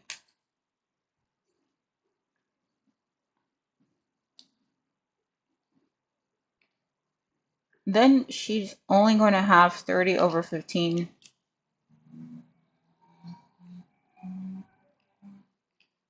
which is 2, which is not going to meet her goal. So it would have to be more than 2.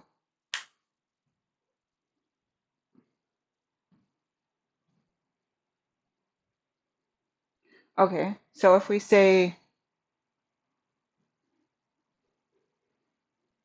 3, what number would get us to 3? So since the thing in mind is 15, since that's the thing to bear in mind, if we say 15 times 3, which again is what she wants, probably I should have just started with that, but my brain just didn't go with that first, because I apparently do roundabouts and sneak routes on the regular. At least that's how grad school went. So annoyed. Okay, then we're talking about 3 times 1 plus 1, that's 45. So if she wants to be able to get her goal of at least 3, she has to do at least 60 minus 45. So she has to work, let's put it that way. She has to have at least 45 work days. So 60 days minus the 45 work days means that her skip days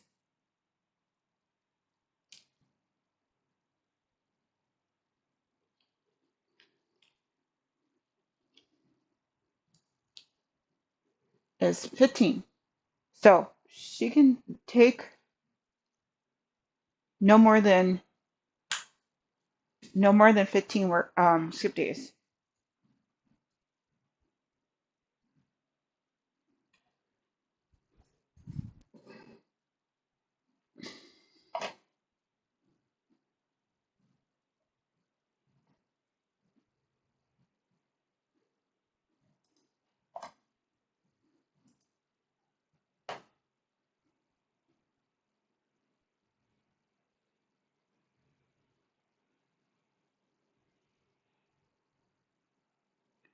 So yeah, she can take no more than 15 work days. For inequality to determine S is less than or equal to 15, and then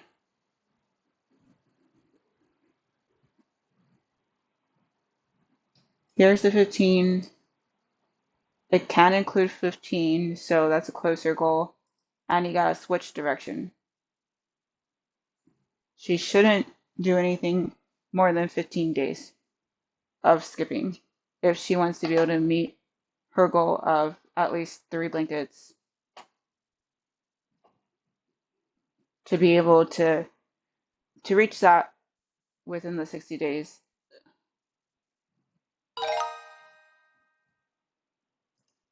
Okay, Emio and Aya have the same starting amount in their bank accounts. Emio with your 52 yen.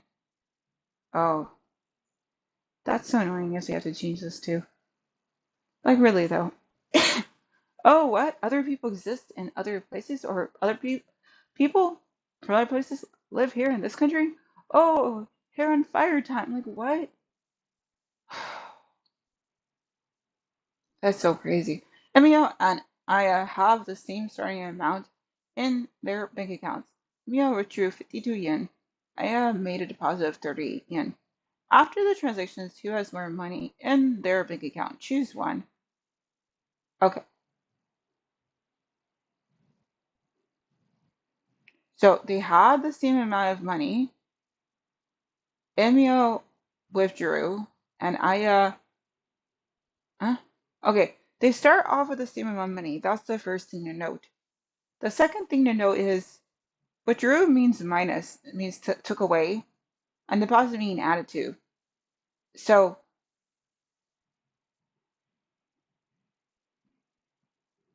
when you're starting off with the same um, amount, and someone takes away while the other person is adding to, then one of the more money is the one who added to. So in this case, the person who made the deposit is Aya. So she would have more money in her account.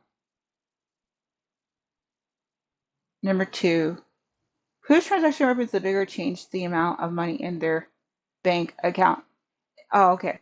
So the thing that makes it bigger is the quantity, not whether it went up or down, but the quantity itself. And so in this case, 52 is a greater number than 30 is.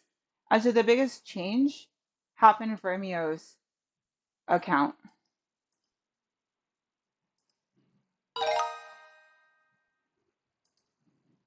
Okay, evaluating. Let me switch cameras.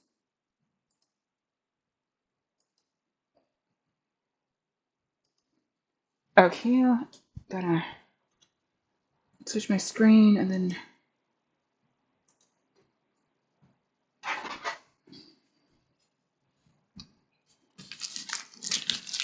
Ah,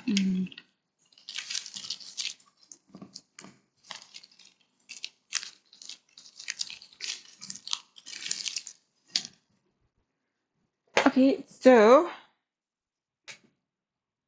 5, 9. It's very important to line things up according to face value, especially when you're dealing with. Also, good to know is when you're dealing with decimals, is you need to put in your placeholder values. So in this case, I'm going to put in 2 placeholder zeros. Okay, and then the next number is. Okay, I'm going to go ahead and put a placeholder 0 there also. So 0, 0, 4, 4, 6. Very important to make sure that you actually have things lined up. And my experience is that placeholder zeros is the best way to do that. So from here, you just have to do what you would typically do. So this would be 10, and this used to be 10, but would be 9, and that would be moved down to a 6. So from here, it would just be the usual. So 10 minus 6 is 4. 9 minus 4 is 5. 6 minus 4 is 2. 9 minus 0 is 9. Excuse me. And then 5 minus 0 is 5. And the way you check your work is you just right? Your answer that you got, 59.254. You add in the thing you subtracted, 0.46010175. Yes, that's a match. That means it's checked. That means confirmed. That means it's for sure 59.254.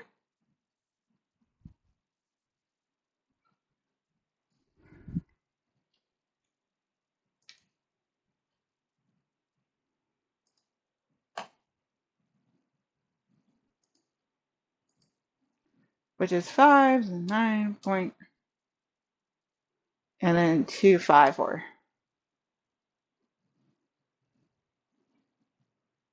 59.254.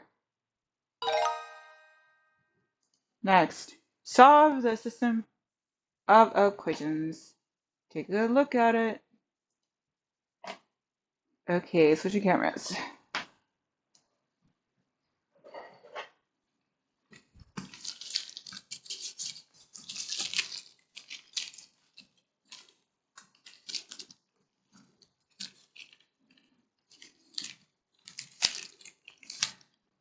Whew.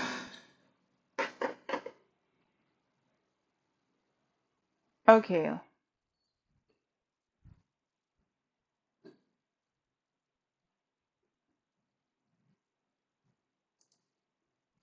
Solve the system equations.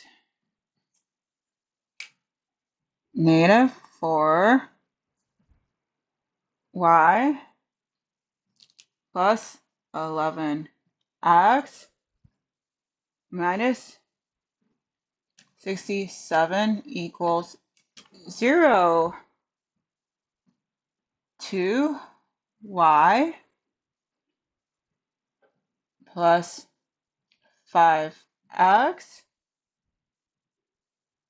minus 19 equals 0. Okay. The easiest start is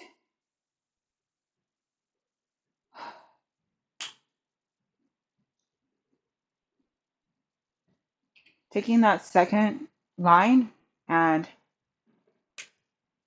multiplying it by 2, which would be 4y plus 10x minus 19 times 2. 9 times 2 is 18. Drop the 8, carry the 1. 1 times 2 is 2, plus 1 is 3. 38.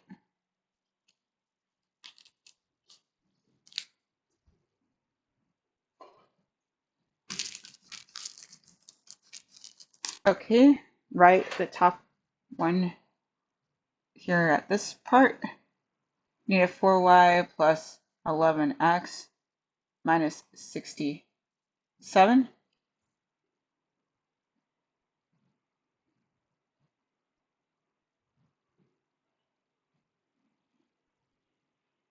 equals 0. Okay, the 4's cancel out each other. 21x minus,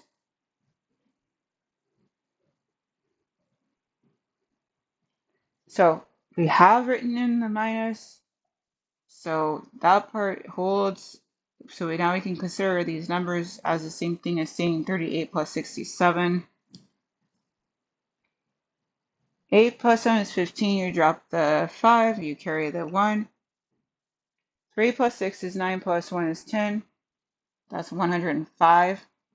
21x minus 105 is equal to 0. Likely you're going to be able to divide 21 from 105 and get a nice counting number, otherwise known as an integer. Otherwise, something's off with the math. Because at this point well, if it's not a counting number, it should be a very easy decimal. But there is a calculator function available. Okay, so 21x, go ahead and throw the 105 on the other side. So that means 21x is equal to positive 105. Divide both sides by 21. That's the goal anyway. I don't know how far we can actually get.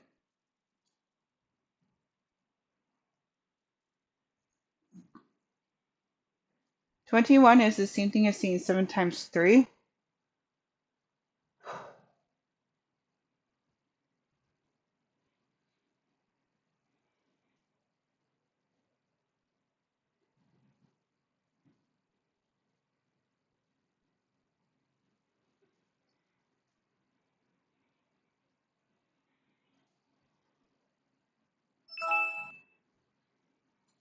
I don't know if that helps anything though.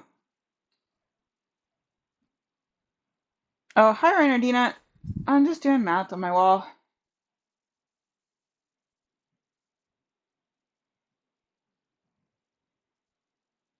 Yeah, something new. I mean, not for me, but for streaming. This is effectively a very janky thing that I would be doing at work with their smart board. Oh yeah, that's what that's for. Very janky dry erase board on my wall. I wasn't technically using it for this. I was using it for so I could write code when I was coming up with code ideas for class projects.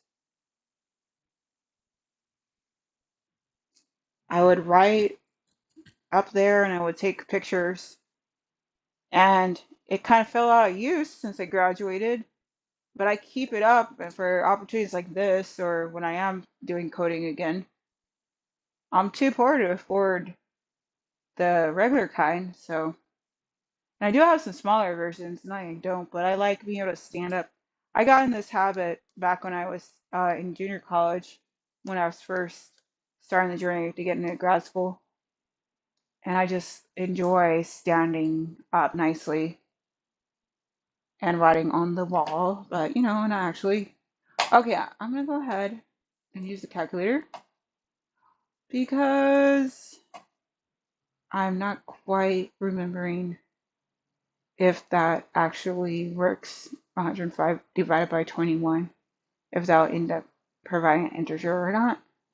So I have the option to have a calculator. I will use the calculator. Switching cameras. Okay, so here's the calculator.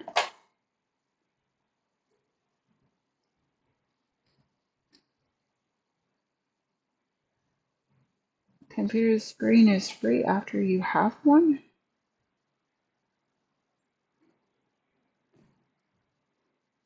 Yeah, but I couldn't write on the computer screen. I'm saying I like standing up, like standing up nice. I don't really have a good setup for either writing on my computer screen or having it up high enough where I would want to. It's too low. I don't like sitting for long, and if I try to lean over for too long, then that would cause pain issues. All right, 105.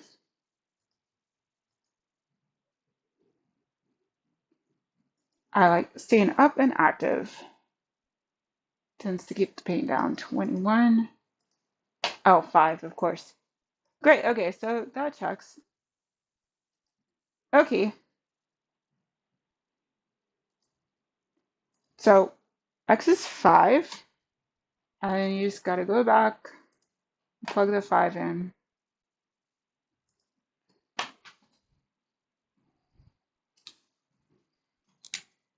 I always wonder if it isn't that simple. Oh well, gave up a little too soon. All right, so then you go ahead. I'm going to use the second one. 2y equals 5 times, I mean plus All guys are wrong on that one.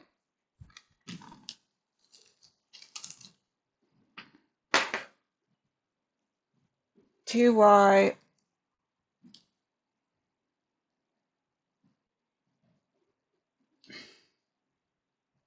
What? Yes, I did that right. Plus 25 equals what? Minus 19 equals.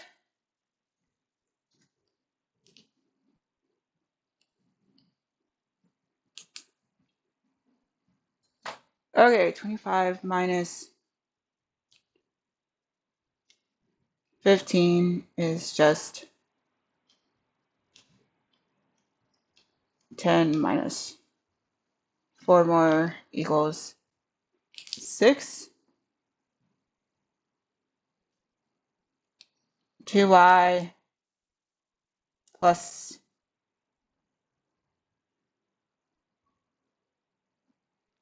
6 equals 0, 0. 2y equals -6 divided by 2 from both sides. Y is equal to -3.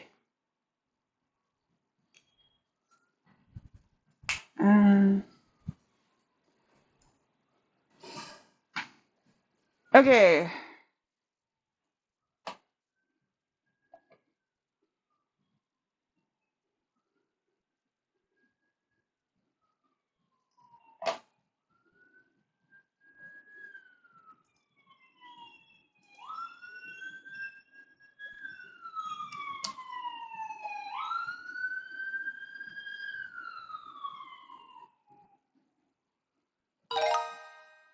All right. Next question. Which of the following expressions is equivalent to 106 times 3.7? Okay. This is just talking, I think. So when you have 3.7,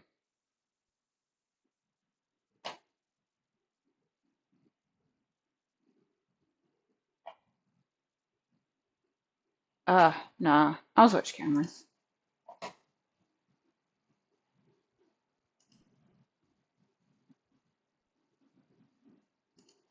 Okay.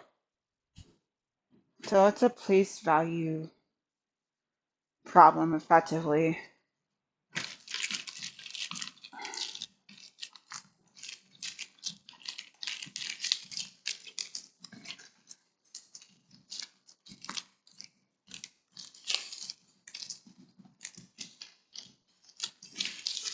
You have 3 holes.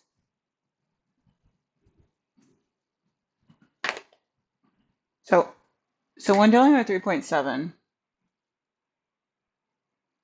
that's 3 holes.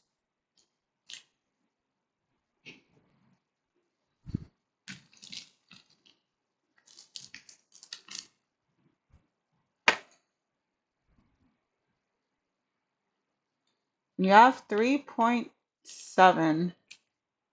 That's 3 holes and 7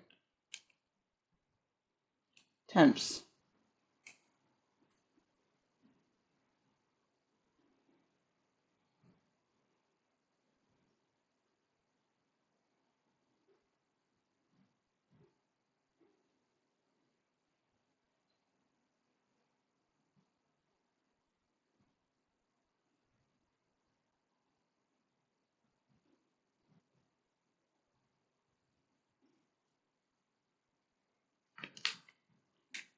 If you have 37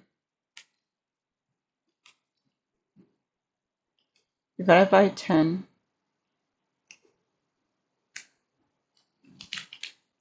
you do get 3.7.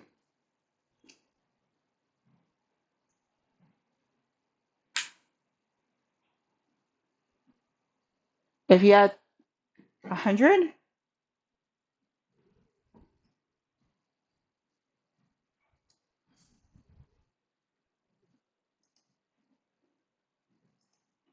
If you had had 100 being divided from the 37, you'd be getting 0.037. And if you had 1,000 divided from 37, it would be 0.037. And the other one would be 0.0037. So in this case, A is the best answer and the only correct answer.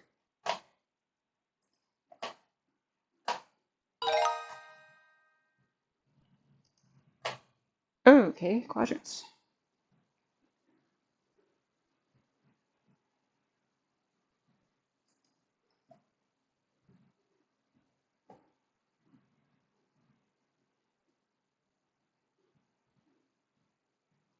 Okay, so quadrants.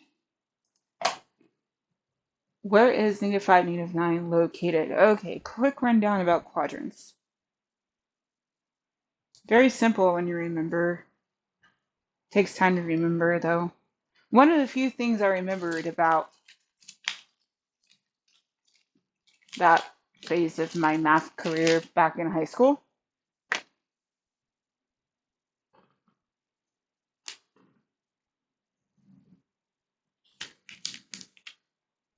You're always going the direction of positive. You're always going toward positive infinity. That's what you don't necessarily think about when you're in high school, but you're always going toward positive infinity. The farther right you go, which is why it's a positive for your x, and the farther up you go, you're going towards positive infinity. So in computer science, when you're trying to argue how efficient your algorithm is, that's something you got to bear in mind.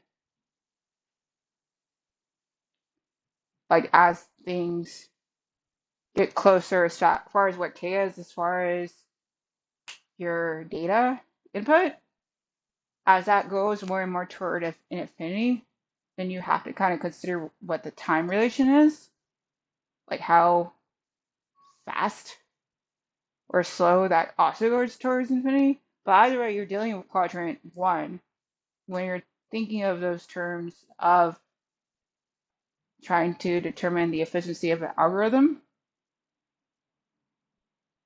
Meanwhile, quadrant 2 has the shared property of going towards positive infinity with the vertical, but what it lacks is that positivity going on with the horizontal. In this case, it's going toward negative infinity. The more and more the left it goes, the worse and worse and worse and worse familiar, and worse and worse. So in this case, since the x is the issue, going toward negative infinity and ever toward negative infinity, you have your minus sign there. Again, your plus is still the plus because it's still upwards toward positive infinity. Meanwhile, you're dealing when you enter quadrant 3. Now you're really in the doghouse. You've got both negative infinities. It's a bad time. So your horizontal is a negative and also your vertical is a negative. It's just down in the dumps all the time, every time. And then with quadrant 4, things are looking kind of happy again. You've got yourself your downs, in this case pretty early. So that makes your outside your native, but you still can go over to the right a bit. You can go to the right a bit. So there's always room for the right a bit, which again brings you toward positive infinity on your horizontal. So in this case, when you're dealing with a quadrant that has the native natives, you are unfortunately living, hopefully not for too long, in quadrant 3 land. Super depressing place to be, I know.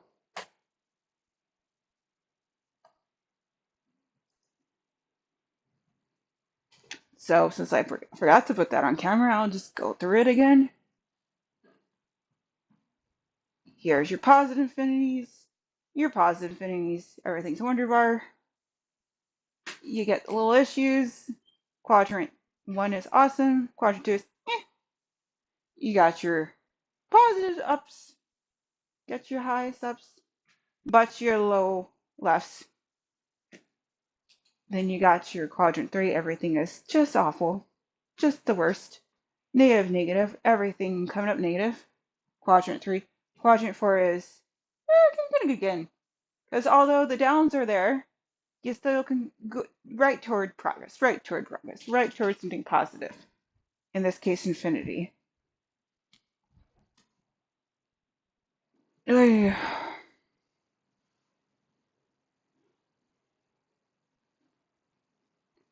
So, and then that means we're talking about that being in quadrant 3. Because it's all negative. Just no good can come of it right now.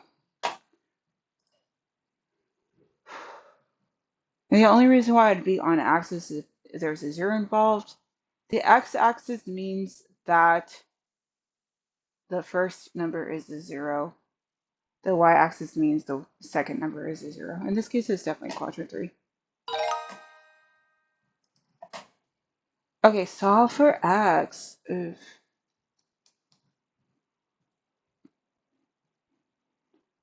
Okay. Okay, that seems doable.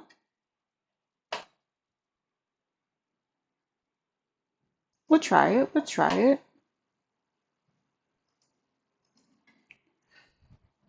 Okay.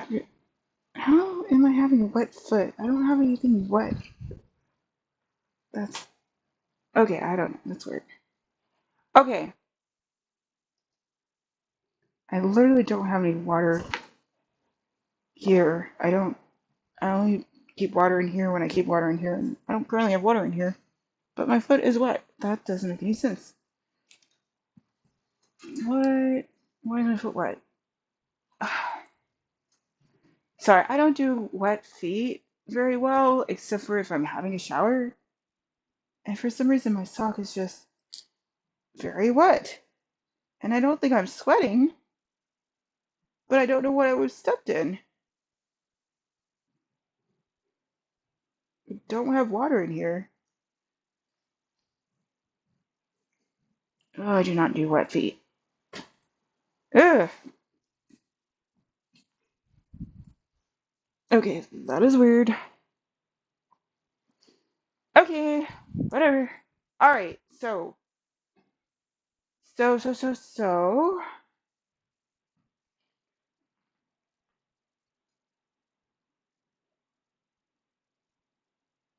I think effectively they're equal. So when they solve for x, I literally just have to solve for x.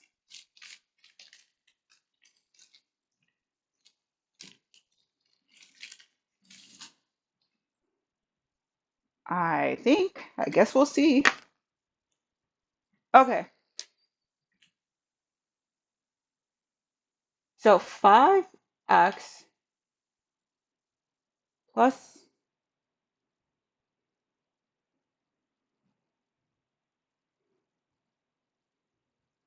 oh yeah, they're equal. Plus 100 degrees equals 3x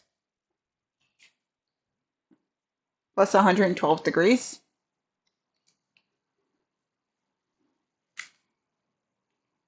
So subtracting 100 degrees from both sides,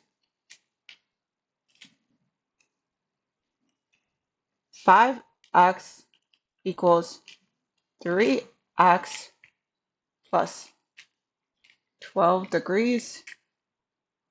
Subtracting 3x from both sides, 2x equals 12 degrees. Divide both sides by 2. X is equal to 6 degrees. And you can check by plugging it in.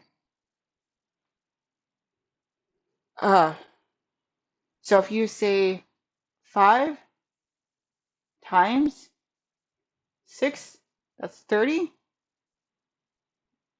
plus 100 is 130 degrees. So you have to see if this equals that. 3 times 6 is 18. 18 plus 12, that's 0, that's 1, that's 3. Yes, that's also 130 degrees. That's a check, which means that is correct. I don't know if you have to add the degree symbol in or not.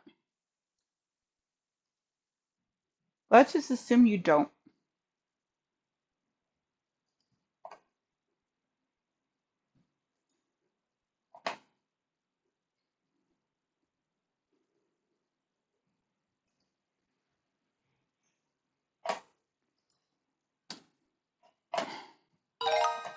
Okay then. Okay, solve for W. Reduce any fractions to those terms. Don't write your answer, and don't use mixed fractions. Cool. That right there, what they're suggesting is definitely the preferred way, like, of doing things, because like you don't learn this until you start trying to do calculus, and then you're like, oh, I need to keep my numbers easy because if there's a next step involved, I want to be able to keep it easy. Okay. Thankfully, there's not currently any native numbers. We will see if that stays the case. If there is something becoming native, the sign is probably going to go the other way. Right now it's a less than, and it could go flip to greater than. That's something to be mindful when you're dealing with inequalities, when you're solving inequalities. Okay, that's the camera. Let me go ahead and put the screen up so I can see nice.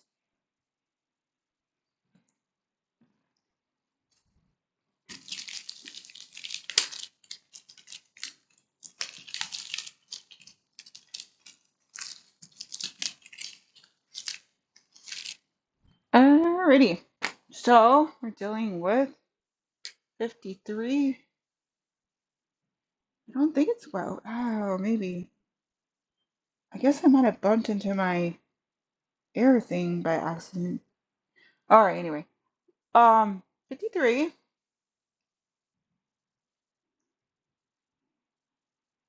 W plus 13 is less than 56W plus 16. Subtract 13 from both sides. 53W is less than 56W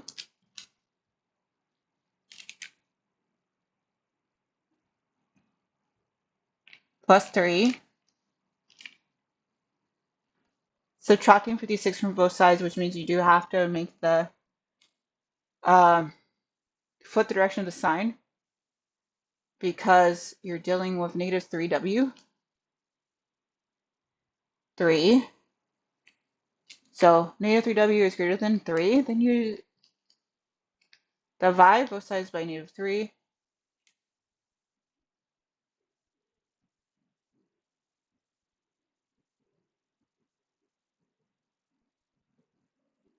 Hold on. I might have overflipped.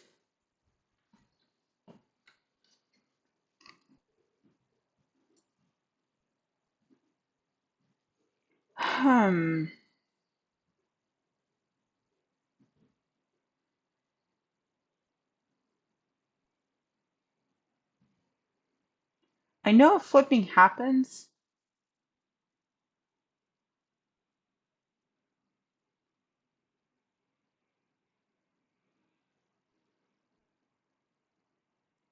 But it might have flipped back. Let's assume it flipped back. I could be wrong. Inequalities still mess me up sometimes. So if it did flip back, then we're talking about W is less than -1.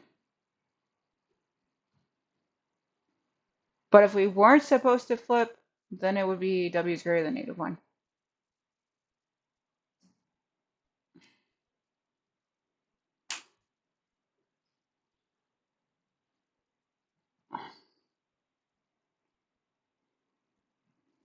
We could test it out by using something that is in fact less than -2 and checking to see if that holds. I mean, less than -1. So in this case, we could use -2. If we use -2, then we would have 53 times 2. Again, this would be negative. That'd be 6. That'd be 106. -106 plus 13. Then then 56 times 2. Again, I already put the negative in, so I don't have to really write that in because I already accounted for it. So that's 2, that's 1, that's 112. We have 112 plus 16.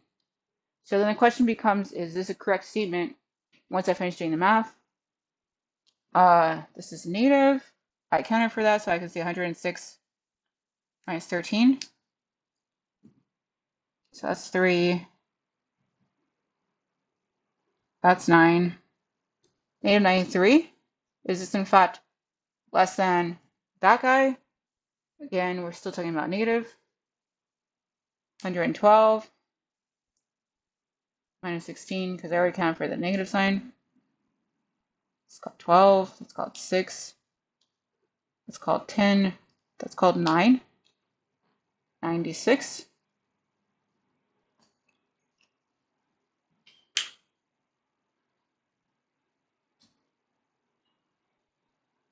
You know, actually, the opposite's true.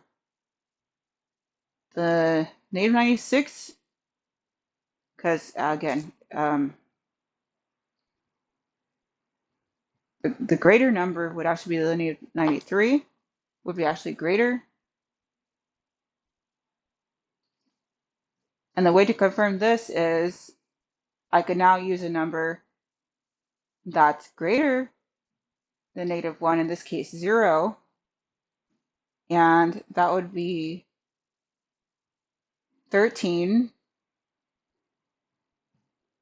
If I used 0, 53 times 0 would just be 0, plus 13 would just be 13. And then 56 times 0 would just be 0, plus 16 would just be 16. And that would be correct. That wouldn't be correct, but this would be correct. So it does appear that the way to go is to say that the W needs to be greater than -1.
Next question. Solve for n.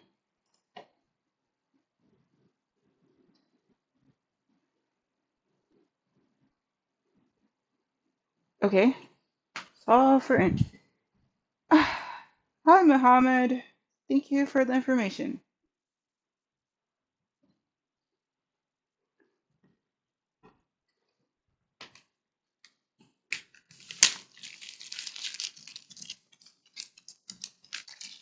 That's why it's important to have a check system in place, just like with computer science.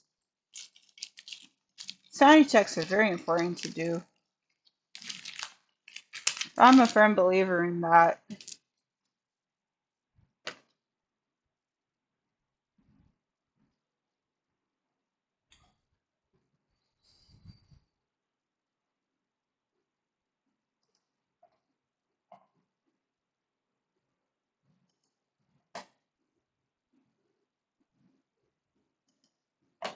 Okay, solve for n.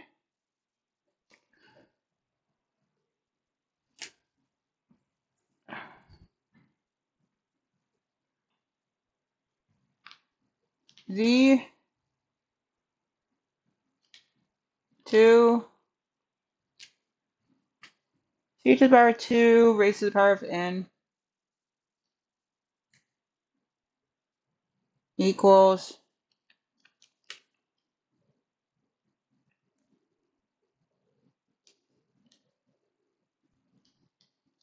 z to the 10. If I remember correctly, since they have the same base of z, that's effectively just saying 2n equals 10. Divide both sides by 2. N equals 5. It has been a bit of time since I took algorithms, but I think I remember that being a rule that you can use when you're working on analyzing algorithms.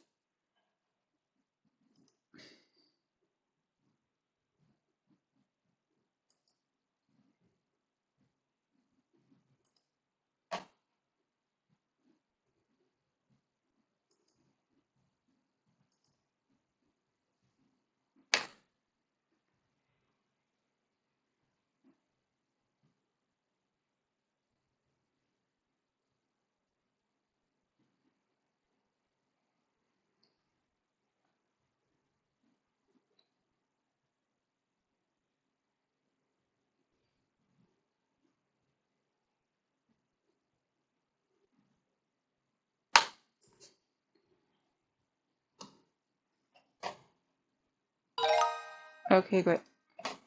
Complete the equation of the line through 2, 1, and 5, 8. Negative 8.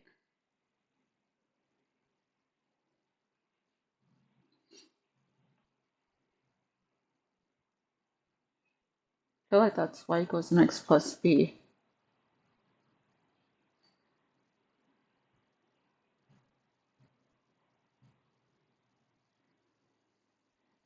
Okay, this I'm a little more fuzzy on. I don't get much opportunities to help students with this material. Let's see.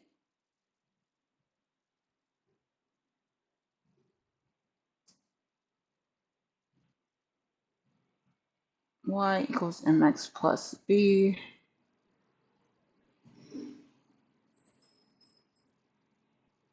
Slope is rise over 1. That's a change of y over the change of x.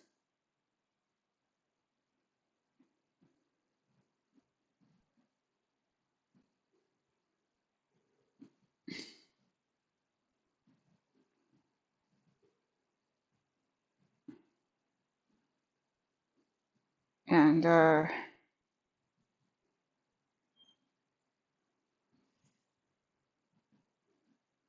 okay.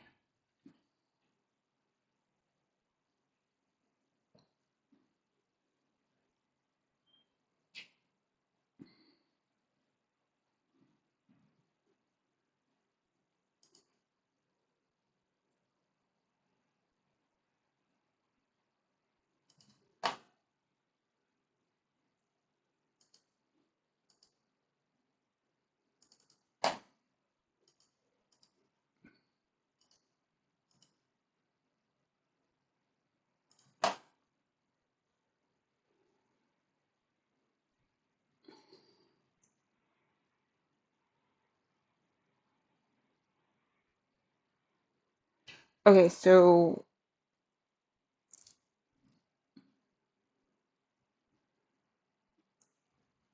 not going to use the quadratic formula if I don't need to use the quadratic formula. It's called use the tools that I find appropriate to use.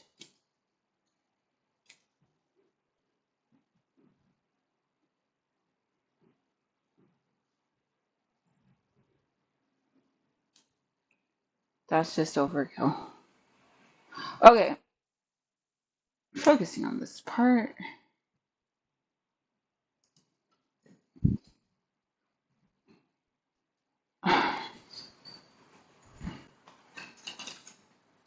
But hey, if something happens where the quadratic formula is their jam and that's their go-to, cool. It's not necessarily mine. Depends on what it is.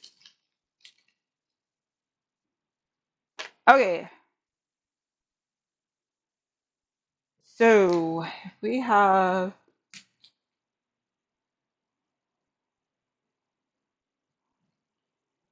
okay, we're dealing with this situation. I'm not too sure what the y-intercept is. Kind of need to learn that part. Okay, so one of them is 2, 1, and the other is 5, -8. Okay. 2, 4, 6, 8, 10. 2, 4, 6, 8, 10. 2, 4, 6, 8, 10. -2, -4, -6, -8, -10. So there is a line that goes through 2, 1, 2, 4, 6, 8.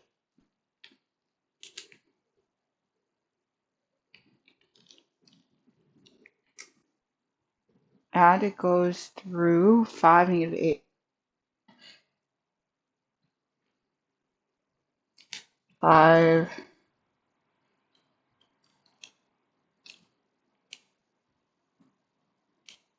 -8. So the question becomes, what is the y-intercept?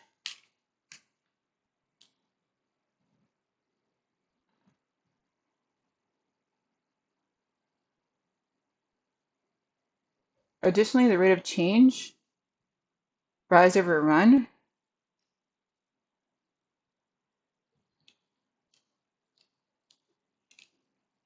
is the change of y over the change of x.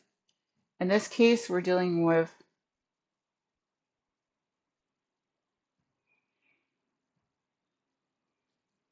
-1 -8 over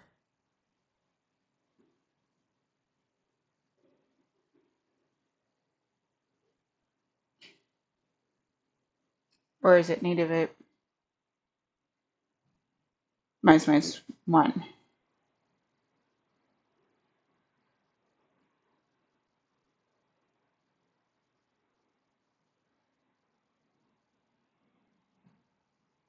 Okay, I'm gonna go with it's likely your second point. Subtracting your first point. Could be wrong, but that's what I remember right now, so we'll see. -8 minus 1 over 5 -2 -7 over 3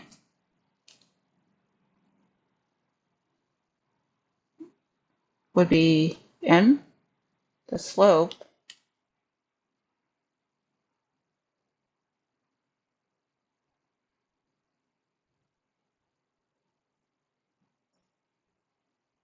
so that's your m. Your x and your y are given.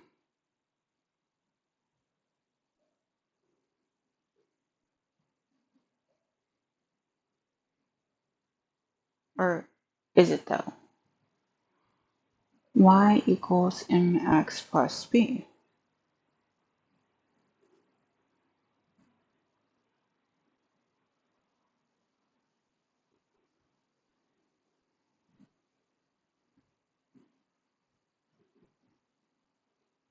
Yeah, I'm a little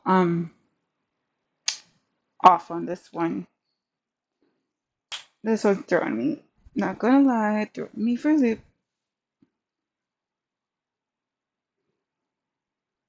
Because I understand there are X's and Y's here, but I can't quite remember which X and which Y come into play. So I'm gonna skip this one. Okay. Let's find the slope. -3. Okay. So it was -8 minus. Oh, hold on, my bad. -1. -9. -2. Okay, cool. All right. Let's find the slope. Slope equals -8 minus 1. Did I say minus 1? Oh, I was. I should have just said -1. I put in an extra minus by accident. Okay, so -3. Okay. Makes sense. Divide over 3, which is -3. And the equation is y equals -3x plus b for some b. Sure. Okay, so you have to plug in. Oh, so that's how you find. You plug it in, then you find your b, then you get to. Okay, cool. Yeah, I just completely did not write the correct thing, but also completely blanked on how to get b. So you do have to take a point, plug it in to your other stuff to figure out what your b is. And then you write. Okay, cool. Well, we'll see how long I remember that for. Next question. Your answer should be polynomial in standard form. Okay, cool. Go back to foiling.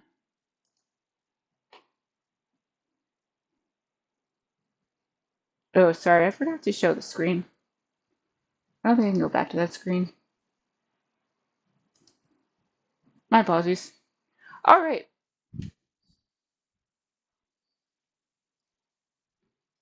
Okay, foil time again.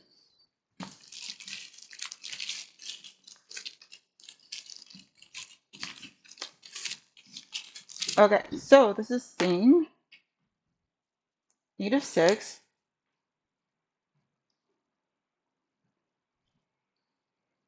d plus 6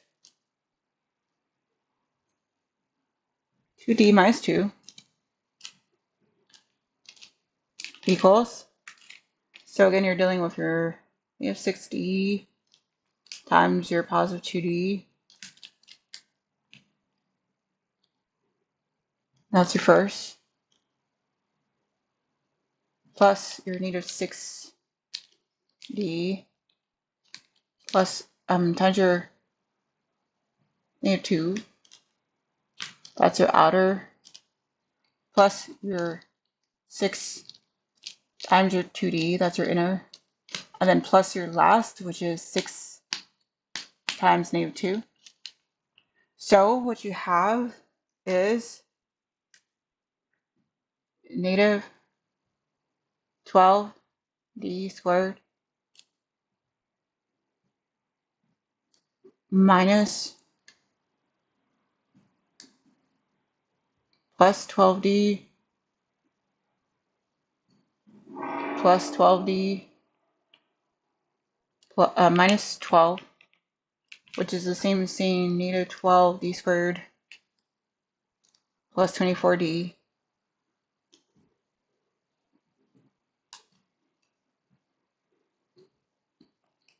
minus 12.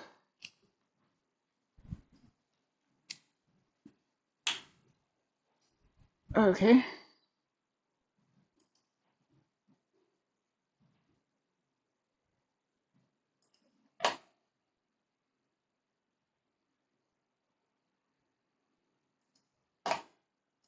Okay, so again, that should be -12d shift caret.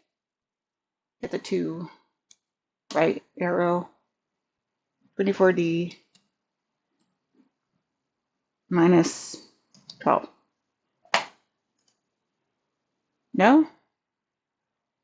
Oh, I forgot to add. That would be plus 24. I read to put the plus symbol in. Check again. Next question. Okay. Which expression is equivalent to... Okay, so first thing is see what is going on with that fractional fraction thing.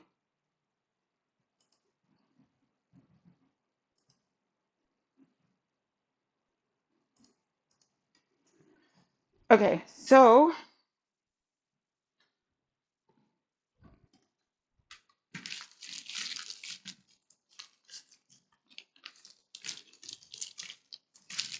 2 over b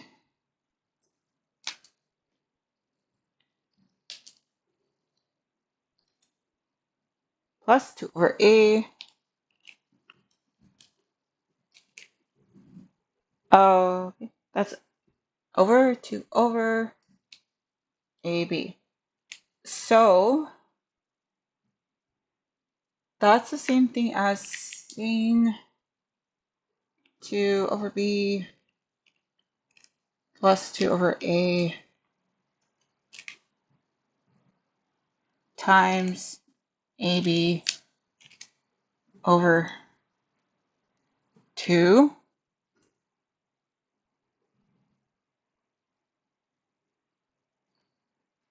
which is the same thing as saying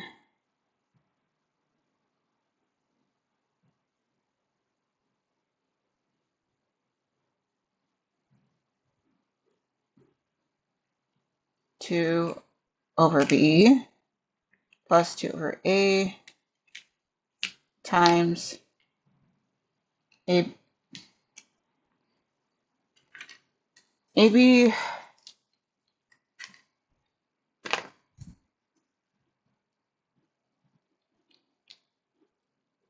over 2, which is the same thing as saying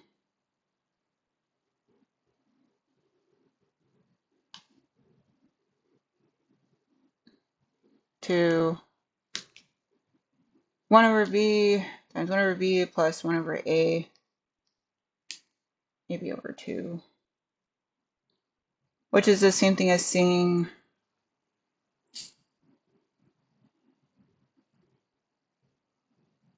1b plus 1a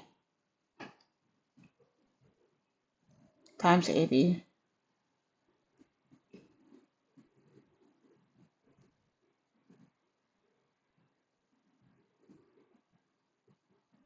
over 1, and there's some other things, but let's see if that helps anything. Okay, so one of the options is a plus b.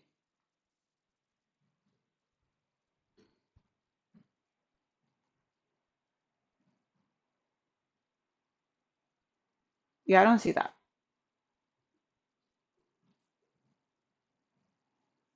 Okay, another option is 2b plus 2a over ab.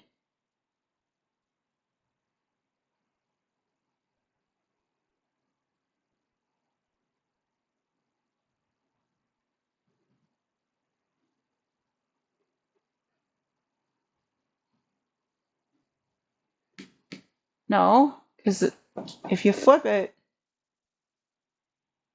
the 2 wouldn't be on the top, it would be on the bottom, so that's unlikely. The other option is AB over A plus B. Yeah, that's effectively what this one is.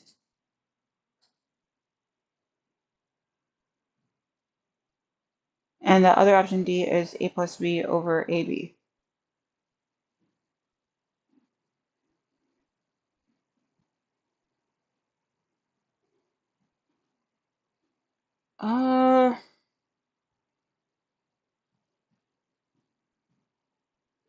I'm kind of leaning towards C on this one. Could be wrong.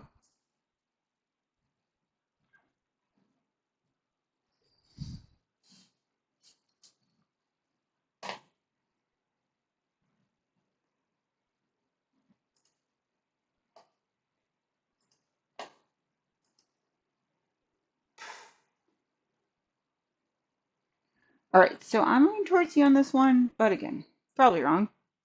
But as far as like what I worked out, this is something I worked out. I think we'll see. Nope. All right. Was it the opposite? Nope. All right. Let's look at the hints. 1 of 5. Let's start by simplifying the numerator of the given expression. Since 2 over b equals 2a over ab, and 2a equals 2b over ab, we can write the fraction as 2 over b plus 2 over a over 2 over ab equals 2a over ab plus 2b over ab over 2 over ab. Combining the fractions in the numerator, this expression becomes 2a plus 2b over ab over 2 over ab. Combine the fractions in the numerator, this expression becomes 2a plus 2b over 2 ab all over 2 over ab. Since we know that a fraction can be interpreted as division, we can write this as 2a plus 2b over ab divided by 2 over ab. We can divide these fractions by multiplying the first by the reciprocal of the second, which gives you 2a plus 2b over ab times ab over 2. 4 over 5. Next, we can use fraction multiplication to write the expression as a single fraction. 2a plus 2b over ab times ab over 2 equals ab times 2a plus 2b all over 2ab equals 2ab times a plus b all over 2ab. Finally, we can factor and cancel out like factors in the numerator and denominator, which gives those two out, which means a plus b is left. Oh, okay. Next question. Solve for x. Enter the solutions from least to greatest.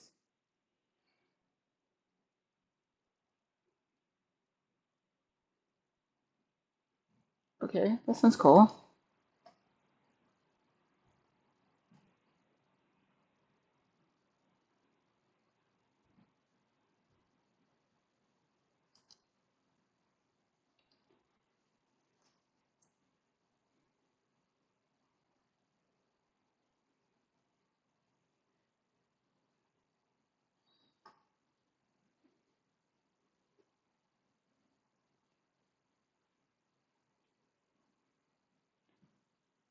Alrighty.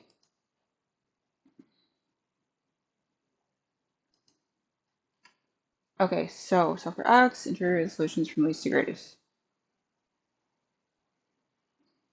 Ooh. Well, okay, first thing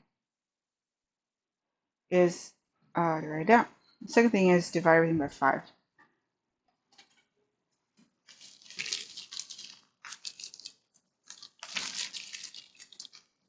And then there's two solutions, assuming there's any solutions.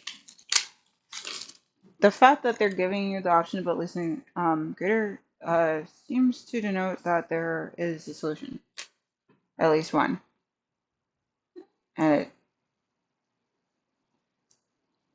I mean, technically it could be the same solution. You would just enter it twice. So, and it can't be 0. Like, no solution does not mean 0. That's a different thing entirely. Okay, so first thing is write down. Second thing is divide everything by 5, otherwise known as times everything by 1/5. So then that's x squared minus 4x plus 3.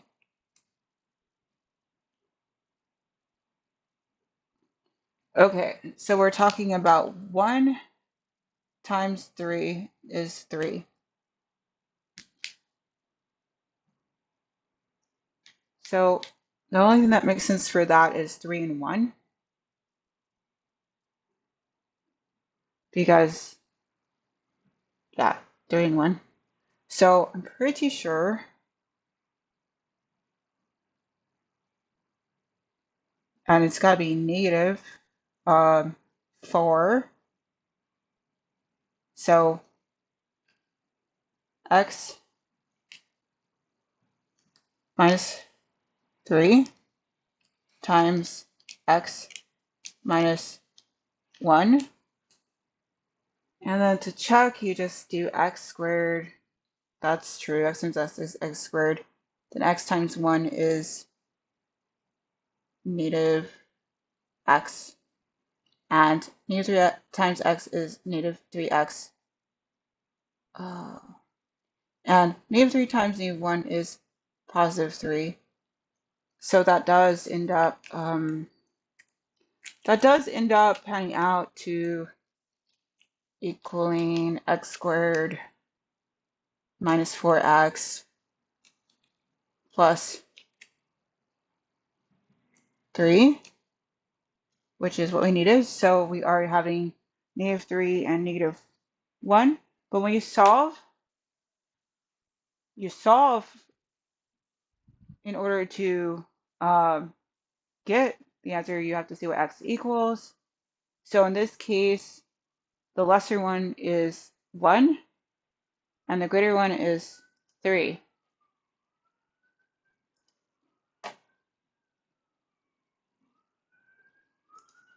So the lesser x is, when you say x minus 1 is equal to 0, you are getting 1, solving for x. And then when you say x minus 3 equals 0, you solve for x and you get 3. Next question. Okay, multiplying those guys, switching cameras. Switching back to the screen so I could see it nice.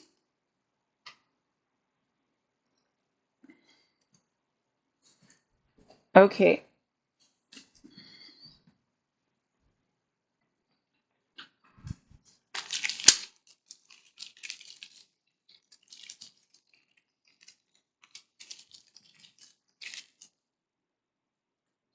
All right.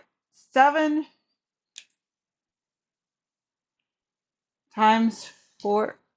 No, other way. 7 over 4, and that's not 7 times 4. I'm so used to helping the little Lils with their multiplication. All right, 7 fourths times 7 thirds. Oh, yeah. 49 over 12. Because sometimes 7 is 49, and 4 times 3 is 12.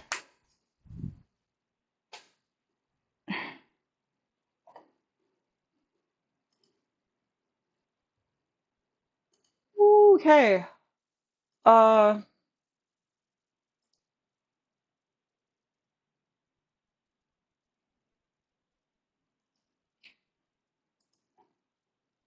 49 over 12. Okay, graph. Oh, all right. We'll try it. Y equals mx plus b. In this case, the y-intercept is at negative 9. There is negative 9. And it's rise over run. So 5 is a rise. So negative 4. And then 3. 1, 2, 3. Negative 9. Rises 1, 2, 3, 4, 5. And the run is 3. That's 1, 2, 3. Okay, next. Determine the intercepts of the line. Do not round your answer.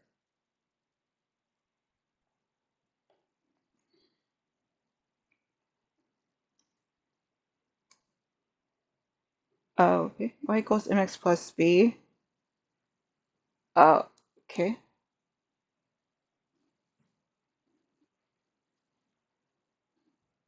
So the y-intercept is what you would consider the m. So I can try and start with that and go from there.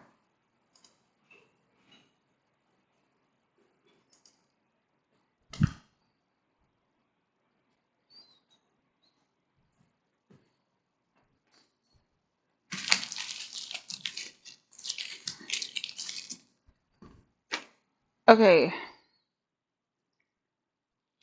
minus 4x plus 7y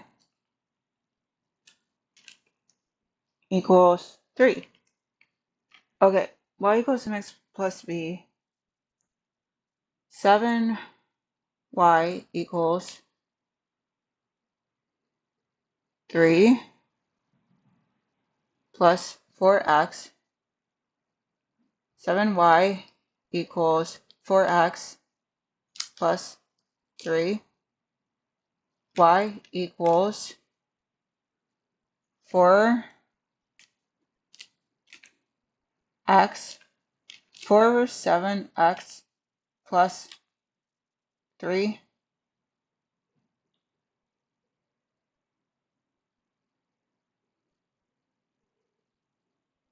over 7. Okay, another thing to note is intercept usually means what happens when the other thing is a 0.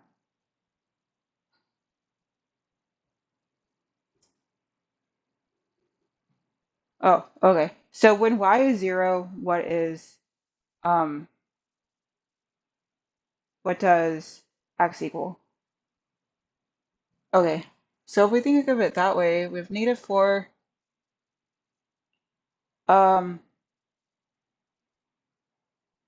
equals 3. -4x equals 3. So x is equal to -3/4. And similarly, when y is 0, when x is 0, what is y?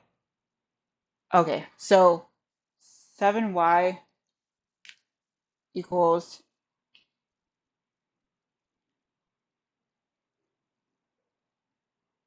3. 7y is equal to 3 over 7.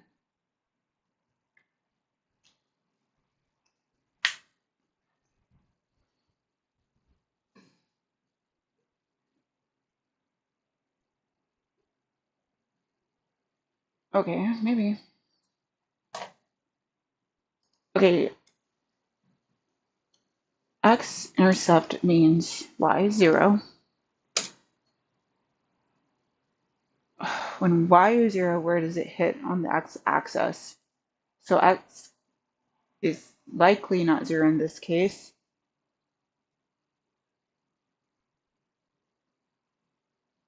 Okay, so when x is 0, pardon me, when y is 0, we're looking at -3/4. And when x is 0,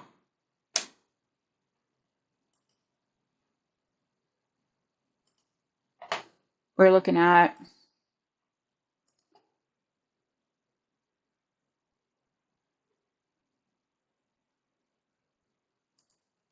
3/7.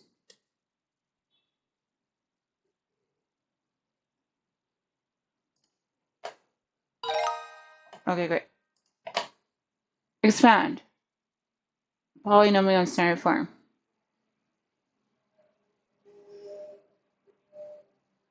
Okay. So you're effectively multiplying this to that, then doing the plus sign, then multiplying this to that, then doing minus sign, and then doing multiply this to that. So 6 times 7 is 42. Z squared times z squared is z to the power of 4.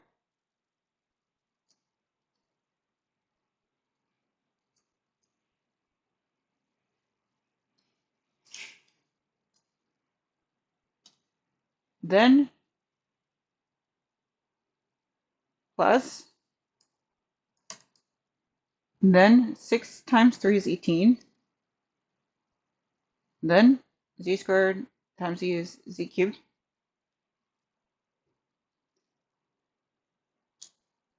minus 6 times 2, 12, z squared.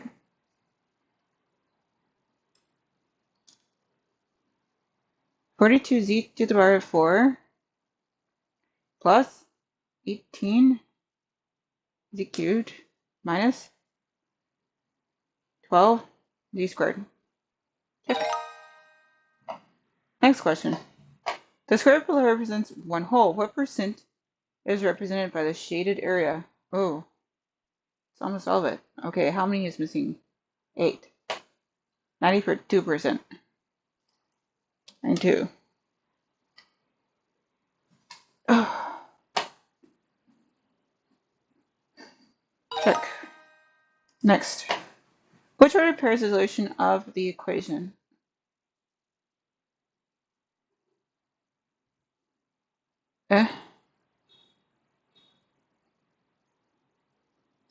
Okay.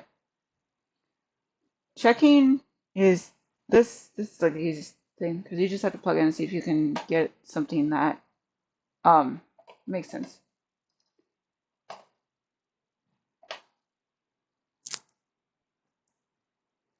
I don't really have a good stylus right now, which is why I was doing my board because I didn't want to sit for too long.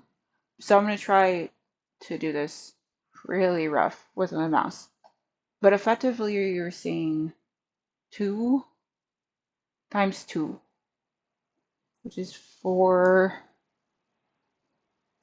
plus 2 times 3, which is 6. So yeah, 4 plus is equals 10, and 10 is equal to 10. So this would be fine, but whether or not it's only that, we don't know yet. So you gotta try 1 times 3. I mean 1 3. So 2 times 1 in this case is 2 plus 3 times 3. 3 times 3 is 9. 9. And 2 times 10 is 11, which is not 10. So it wouldn't be this one. So since it wouldn't be that one, it also wouldn't be that one. And since it is that one, it's not this one. So then the answer is definitely, without a doubt, A. And I don't want to skip. I just want to stop trying.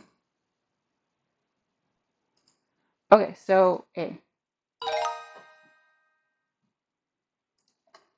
Okay, add. Your answer should be expanded polynomial in standard form. Okay, let's see if we can just reason this out. So we have ourselves a positive 8r squared here, and there's only one other instance of r squared, and it's minus 1 r squared. So 8r squared minus r squared is 7r squared. So 7r raised to the 2 over 1. Then our next lower is r raised to the 1, which is the same as just saying r. So this is a negative 7r. That's a positive r, which means the negatives have it because the quantity is more on the negative side. So then it's 7r minus r, now that we already account for the negative sign. 7r minus r, which is called 6r. So then going to the next level of r's, which is r to the 0, which is the same as 1, which means you don't see the r. You're doing with your negative 9 and 0 effectively. So negative 9 is, still a negative 9. So you just put that in and check it work. Okay. 2 more. Which graph represents x plus 4y is less than or equal to negative 20?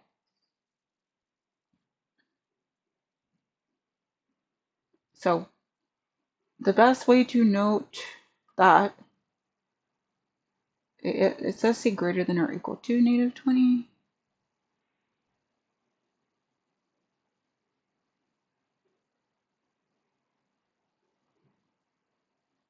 Anyway, the best way to note this is to try to figure out what's going on.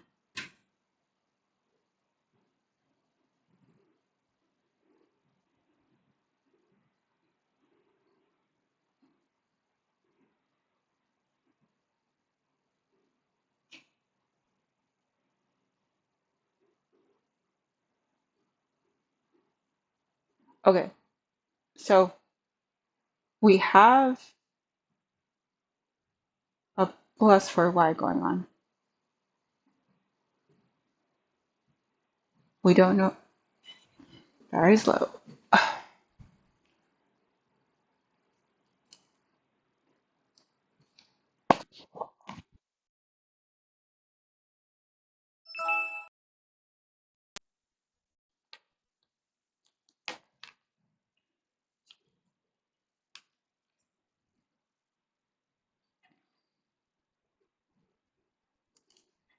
Check, check. Okay. Um, I'll just switch over. Okay, so what I'm thinking is looking at the math as far as like the algebra part, this is technically supposed to be algebra basics. So that should mean it comes back down to the numbers.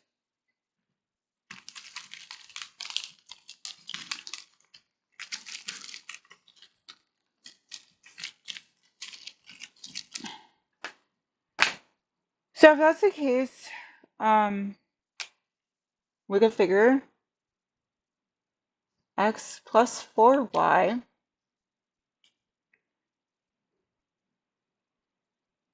If this was just a regular equation,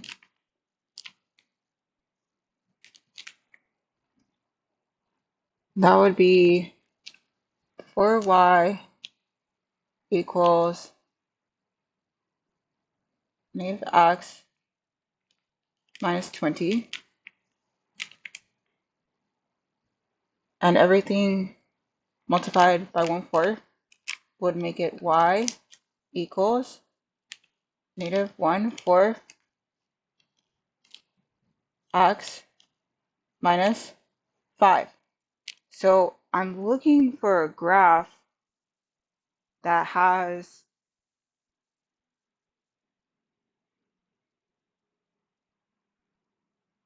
this information in some kind of way. So I'm looking for a graph that should have a y-intercept at negative 1/4 is what I'm thinking.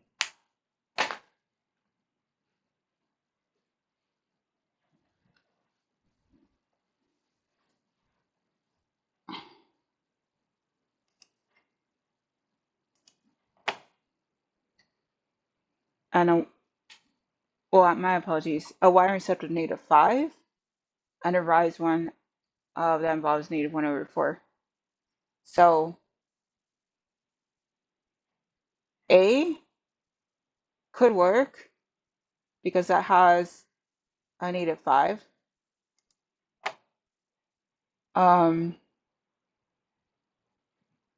B couldn't work, C couldn't work, and D couldn't work.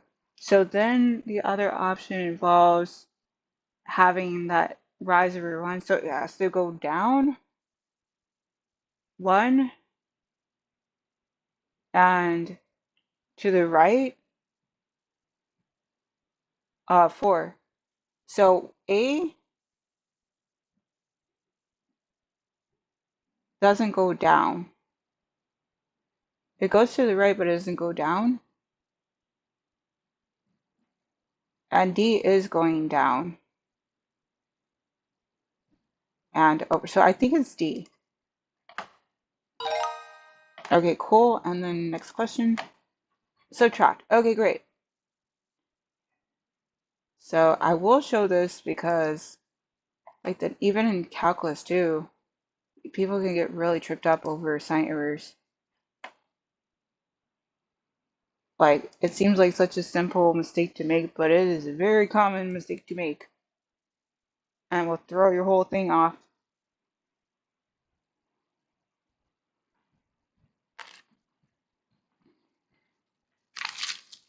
So that's why you always want to have a good system in place for making sure you're keeping the proper signs in mind.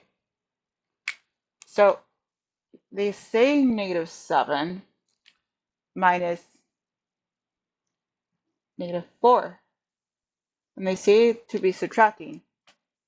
But the thing to bear in mind at first is when you're minusing the minus, you're adding. So you have effectively -7 plus 4. So now, since you have the biggest quantity being the negative, you write your 7 in, your negative sign in. Then you can off to the side put 7 minus 4. That's, of course, 3. Now you just put your 3 there. It's -3.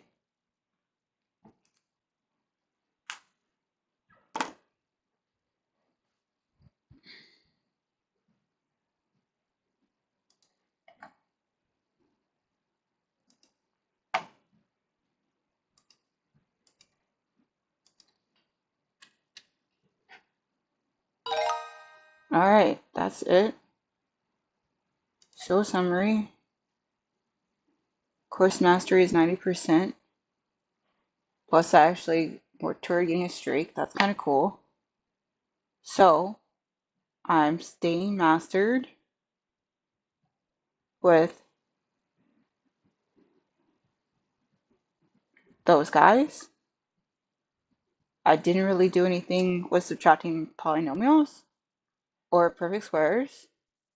I just went up to mastery for multiply monomials by polynomials, so that's kind of cool. I'm staying mastered with all of these guys. This is still wasn't very covered. Those are still mastered. Same. This I'm up. So that's good.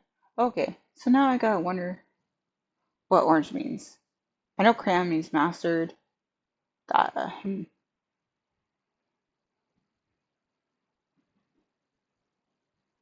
but yeah, no change for 23 skills, not tested 82 skills. Got to level up 3, but I leveled down on 4, so that's a bummer. So what did I level down on? Okay, I leveled down on slope intercept from 2 points. True, that's true. I forgot that.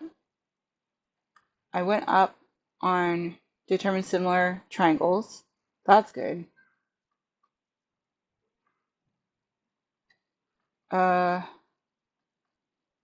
Okay, any other like changes?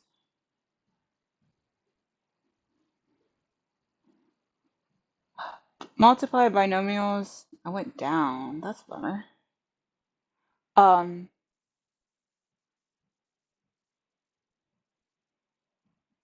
and nested fractions. I went down. Yeah, it was. That's true. Factor products by grouping went down on that. All right, not too bad. Considering that I haven't really sat down to try and do just on my own time, math time for Khan Academy since like I don't know, 2016, I think. Considering it's been like almost 10 years, that's not too bad. And I think I chose right with algebra basics. Okay, so not started are the blanks. Attempted, that's you got a little bit of work in it, but you're not really getting it yet. Familiar is you're kind of getting it. Proficient is, oh, okay, you might just have it. And mastered is, you got it. So, cool. Okay, on that note, I think that is a wrap for the stream.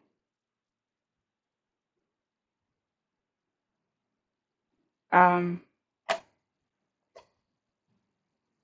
gonna go reset my space back to how I like to have it. Um, then I'll probably do a quick Wednesday 11. I do have to honor a song request. I think that would be good for today. Um, and then there's 3 other songs I'll do. And then I'm probably just gonna talk to my boyfriend. Be nice. And if I'm feeling like it after dinner, do some Kingdom Hearts time. I already got a lot of golf clash time in today, so I don't have to worry about that. No, I didn't qualify, unfortunately. But I did do a few of the one-on-ones while I was waiting for my boyfriend to do his thing. So I'm pretty much good on golf clash time for today. Probably tomorrow too, because honestly, oof, I'll be getting beat up. That's why after a point I was like, I'm just gonna use the white balls, just the unlimited balls, because I'm wasting my time. I might as well, I'm wasting some coins. I don't need me wasting the balls too. All right then. I will go ahead and put 5 minutes in case anyone wants to put anything in the chat. I do have chat available on my phone,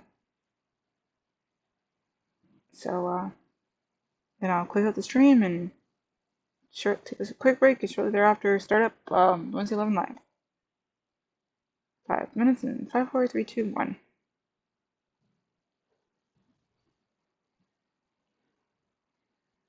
Well, that was fun doing a change of pace. I was thinking of just coming in and doing more Kingdom Hearts, but I was like, I really truly want to make sure that I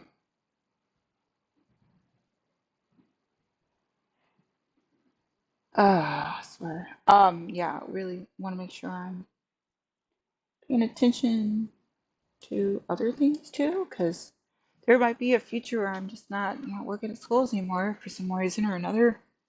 As much as a bummer that is, so I kind of need some outlet to have.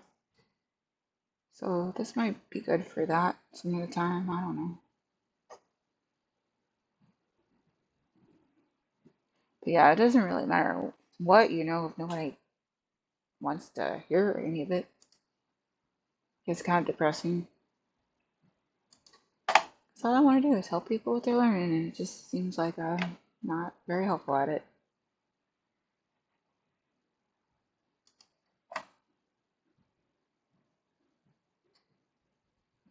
But maybe I have been, and I just don't feel it. Like that could be it. I just never am like there long enough to see whether or not it helped out.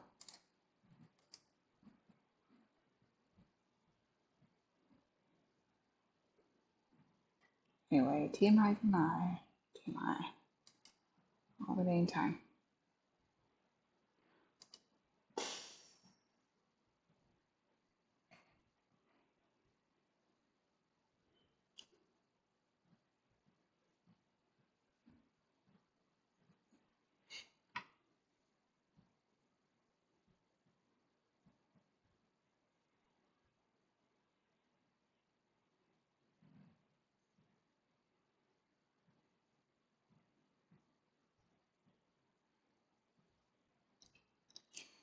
Alright, anything in chat? No. Alright, how much more time is there?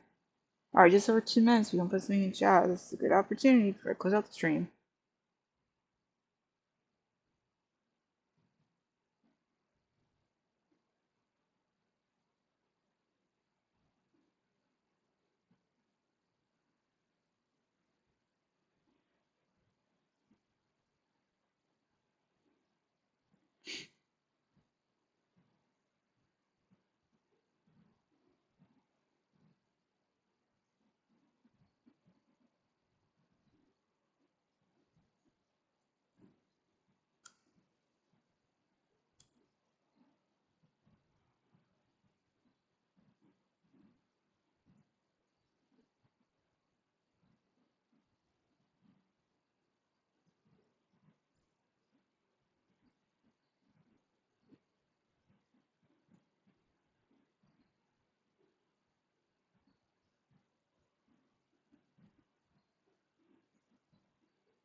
Alright, I'm gonna chat yet.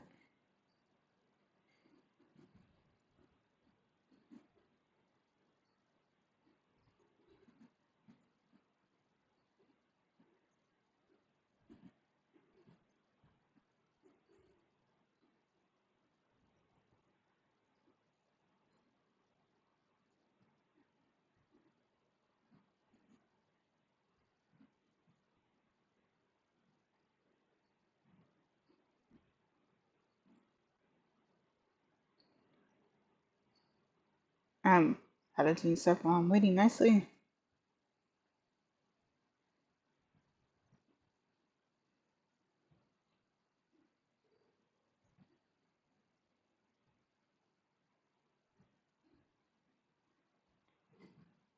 Okay. No. Nope. Okay. Just about 1 minute left.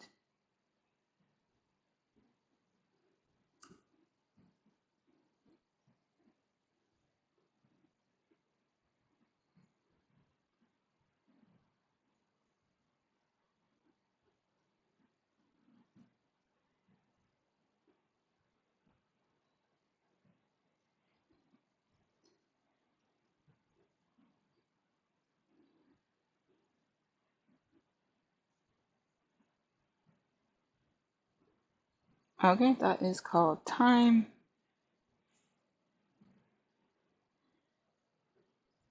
Alright, thank you, Nightbot. Thank you, Mohammed Rehan. Thank you, Rainer Diener. Thank you, Gosh is Cool, Gosh is Cool. Thank you, DJ Charlie. Thank you, Persuasive Refactor Q5V5. Alright, thank you, anyone who I may have missed. And thank you for anyone who might check this out in the future. If stranger things have happened, whenever, wherever, however, whatever, just make the most of it. That's the most.